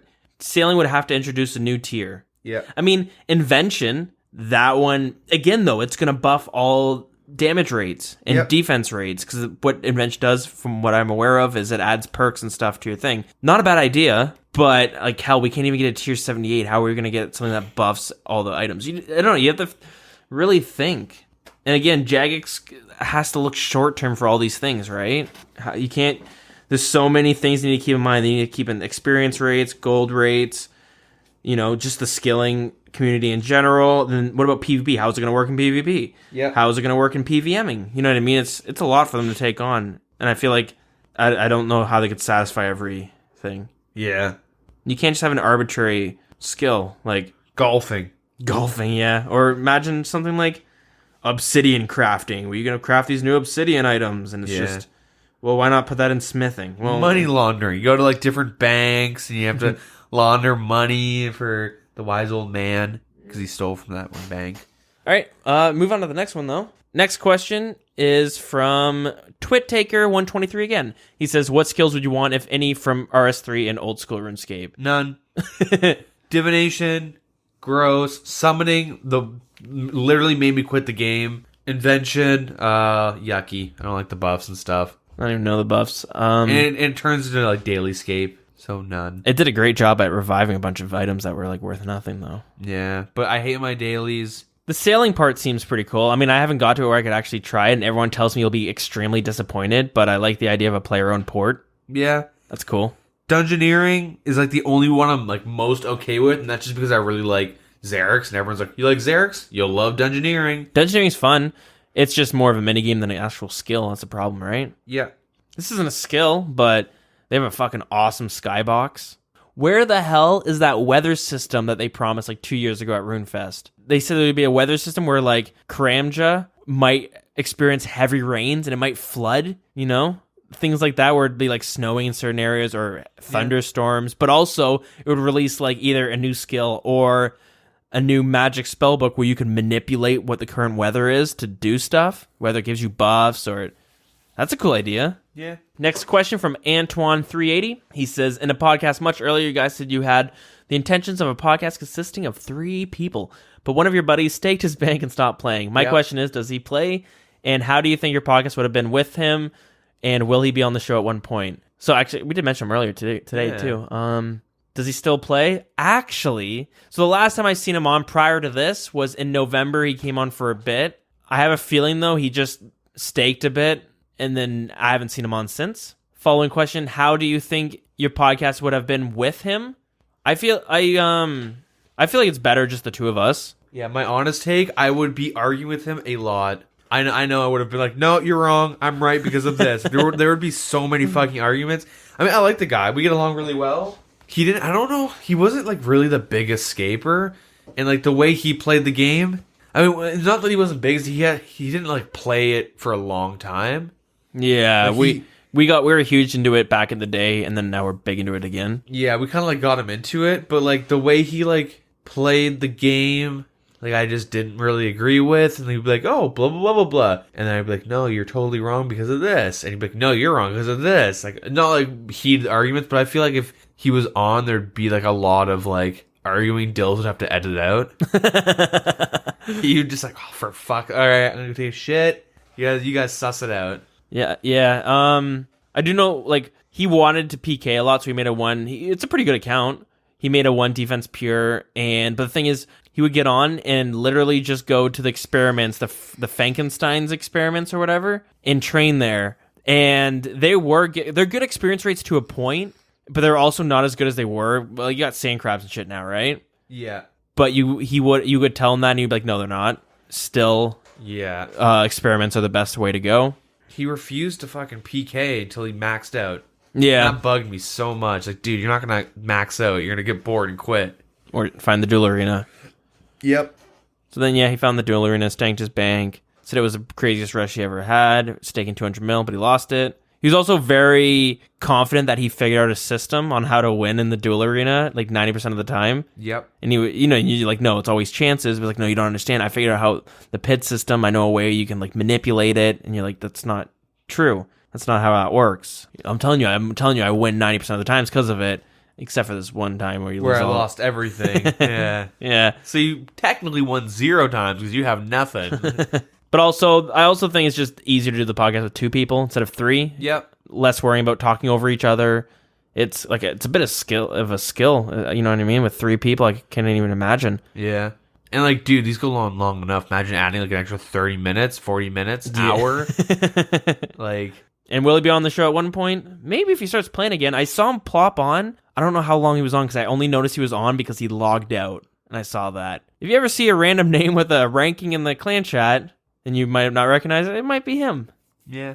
Next question from Own. With the noticeable burnout for both of you recently, do you feel the podcast and Wild Boys in general are keeping you around more than OSRS itself? I'd say yeah. A bit. Like, even when I didn't play, like, I'd always like look at the stupid memes and stuff, like on the subreddit and whatnot. So like, I've always like since I first got into like old school, I've always kind of like just kept my eye on like the game and what's going on and whatnot. This one's more specifically for like the podcast and people who listen. Yeah, I mean, there are times where I like do specifically log on just to like see who's on and like chat with some people in the CC. So yeah, I do think so. Yeah. Yeah, I mean, like I'll look in the Discord and see everyone like chat and like PK. It's like fuck, kind of want to join them, but not right now because I'm in the middle of something. Yeah, like normally when I'm bored after work, I might have tried to find a different game to play if I'm not feeling RuneScape, but I'll still hop on and Fletch just to chat with people and check out the Discord and whatnot. Like, the Discord is pretty active, and I always get, like, notifications on my phone, so I'm always checking it throughout the day when I'm at work and stuff. Yeah. And, yeah, a lot of the times when I'm doing something, I might be doing a raid or doing some PVM or the odd time I'll PvP and stuff. But normally I would burn out at some point, and I would just not look back at the game for a couple months, and then I'd come back and see what's up. Uh-huh. But this time around, I just slowed down. I might be playing other things or doing other stuff, but I'm still paying attention to RuneScape, yeah.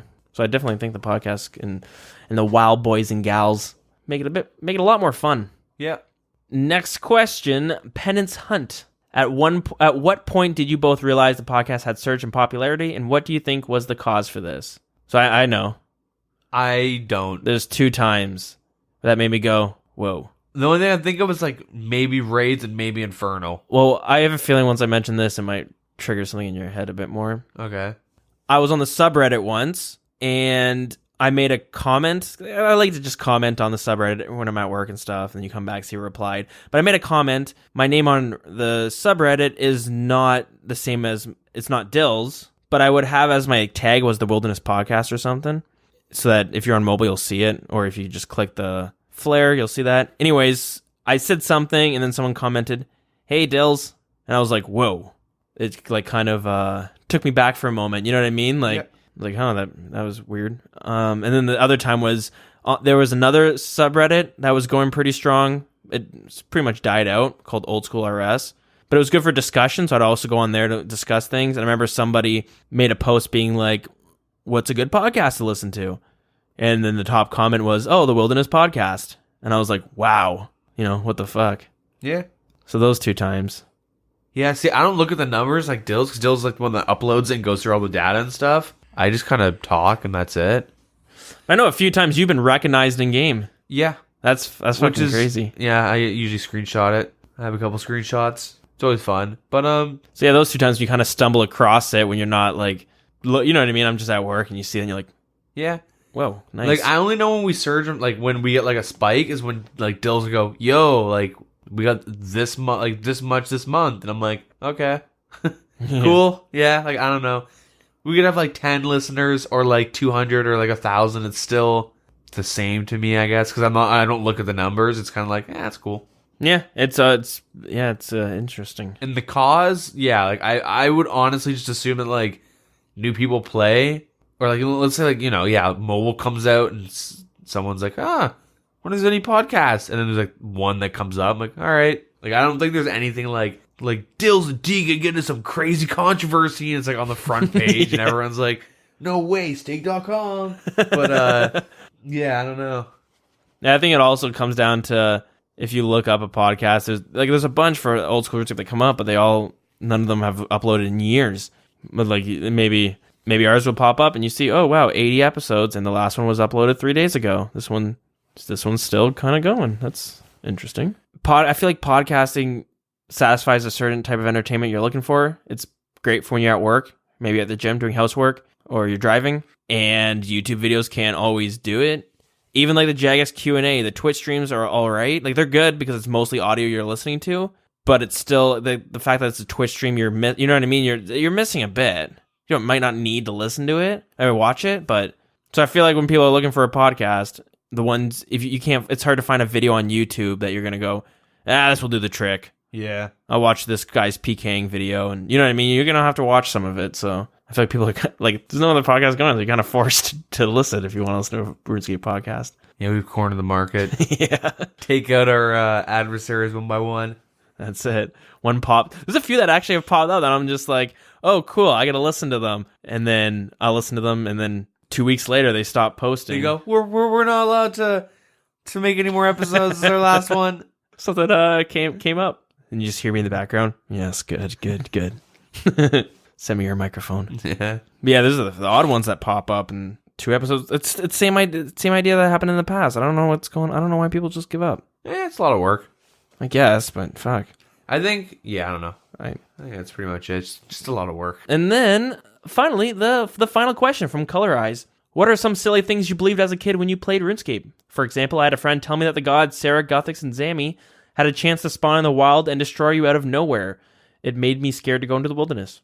My first thing, it's not really believed. Well, maybe it is a bit, but I used to get gear confused with dragon all the time. I wouldn't be wearing it, but I'd see someone else wear it. I'm like, that must be dragon. That's this dragon I hear so much about. So the first one being me and a friend PK'd someone in the wilderness when we were like level 20. We killed another level 20, and he dropped an anti-fire shield. I was like, oh my god, dude, we got a dragon square shield. This thing, even though it says anti-fire, but I'm like, it's the same thing. We can probably sell this for so much money, and we're loaded. Wow, we were so lucky. So we were pretty shocked to learn that wasn't the case. Another one was the fucking Castle Wars ornament gear. Not the ornament, but the decorative armor, the red and blue. Uh-huh. I thought that was what dragon was. I'd see people with it, and I'm like, dude, that's dragon. That's so sweet. And now I think back, that would look so dumb if that was what dragon was. Yeah, I can't really think of anything that, like, I believe. Because, like, I just knew not, like, I was, like, a baby with, like, object permanence issues. Like, I would just, like, see shit, like, whoa, that's cool, and like move. Now I'm like, I left Varrock and I'm in Barbarian Village. Wow, that's pretty cool. Like, I just like, how do I get to Varrock now? I don't know. Like, if I wanted to if I wanted to Lumbridge from Varrock and I was a low level, there was no home teleport at the time. I would bank everything and then go to the Dark Mages and intentionally die. And then if I wanted to go back to Varrock, now I want to go back to Varrock for some reason, I would go all the way to Draenor Manor and then go to Falador and go all the way around. But then I found a shortcut, which was I can go from Draenor Manor up to Barbarian Village. I could cut out Falador. And then eventually I learned there was a shortcut around. Like, I just, like, literally, I was so young and just stupid. I didn't really, like, assume. Like, I just kind of, like, clicked and did shit. Like, I guess I thought there was only one way to Varrock. I guess that was my thing I didn't really know. I thought 1K was the same as 1 mil for like a couple hours when I had my first 1,000 gold. I remember a big myth in the day, and maybe this was common amongst a bunch of people, but thinking fire giants would drop dragon medium helmets. I mean, they can technically. It's just super, super rare. It's on the rare drop table, right? Yeah. But I thought it was just one of their drops. And I remember camping them all the time in a bunch. I had a friend who's like, I camped there for a week and I finally got one. Because they're worth like 1.5 mil or something at the time. And that was like, bang, you were loaded if you got that. But I just remember people saying, yeah, like I'm camping here until I get it. And, thought that it was on their drop table, which wasn't the case. Looks like that's it for the questions. Thank you so much for sending them in. I hope I didn't miss one, but I don't think we did. Which means we're going to start wrapping it up. So before we get out of here, though, now that we do have our Patreon, I do want to give a special shout out and a thank you to certain people. So we got like we said before, we got a huge amount of support and can't thank you guys enough. It is unbelievable. But part of our tier reward, a few members get an extra special thank you.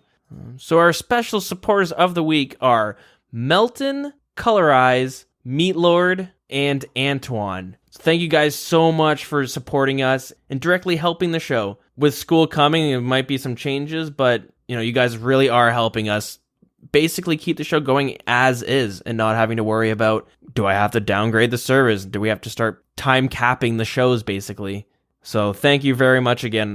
I'm very grateful and appreciative. I'm pretty shocked to see this much support this week. But we got one more shout out to another very special supporter from Penance Hunt, who was crazy enough to pledge $10 a month to us.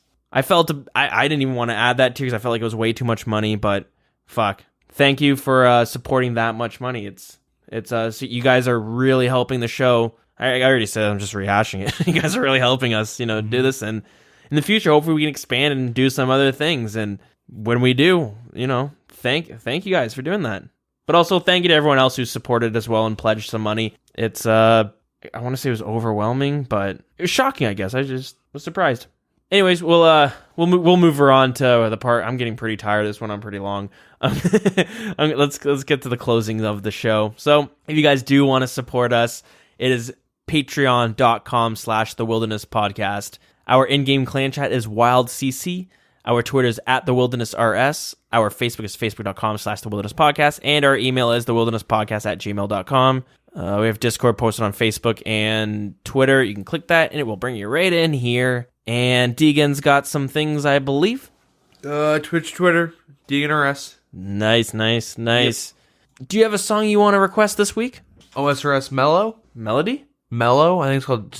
Is it Mellow, or is that like the trap version of it, what it's called? Oh, interesting. Okay. So this song is unlocked upon entering the fishing guild. Of course, level 68 fishing is required to enter the guild, and it was composed, of course, by Ian Taylor. Yeah. All right, guys. Thank you so much for listening and being here for the journey to maxing out our podcrafting skill. And have a good one. Yeah, take care, guys. Next week, the triple digi. Oh, yeah. And second year birthday. Yeah. We'll have a survey for you guys. Anyways, bye. Take care. Thanks again.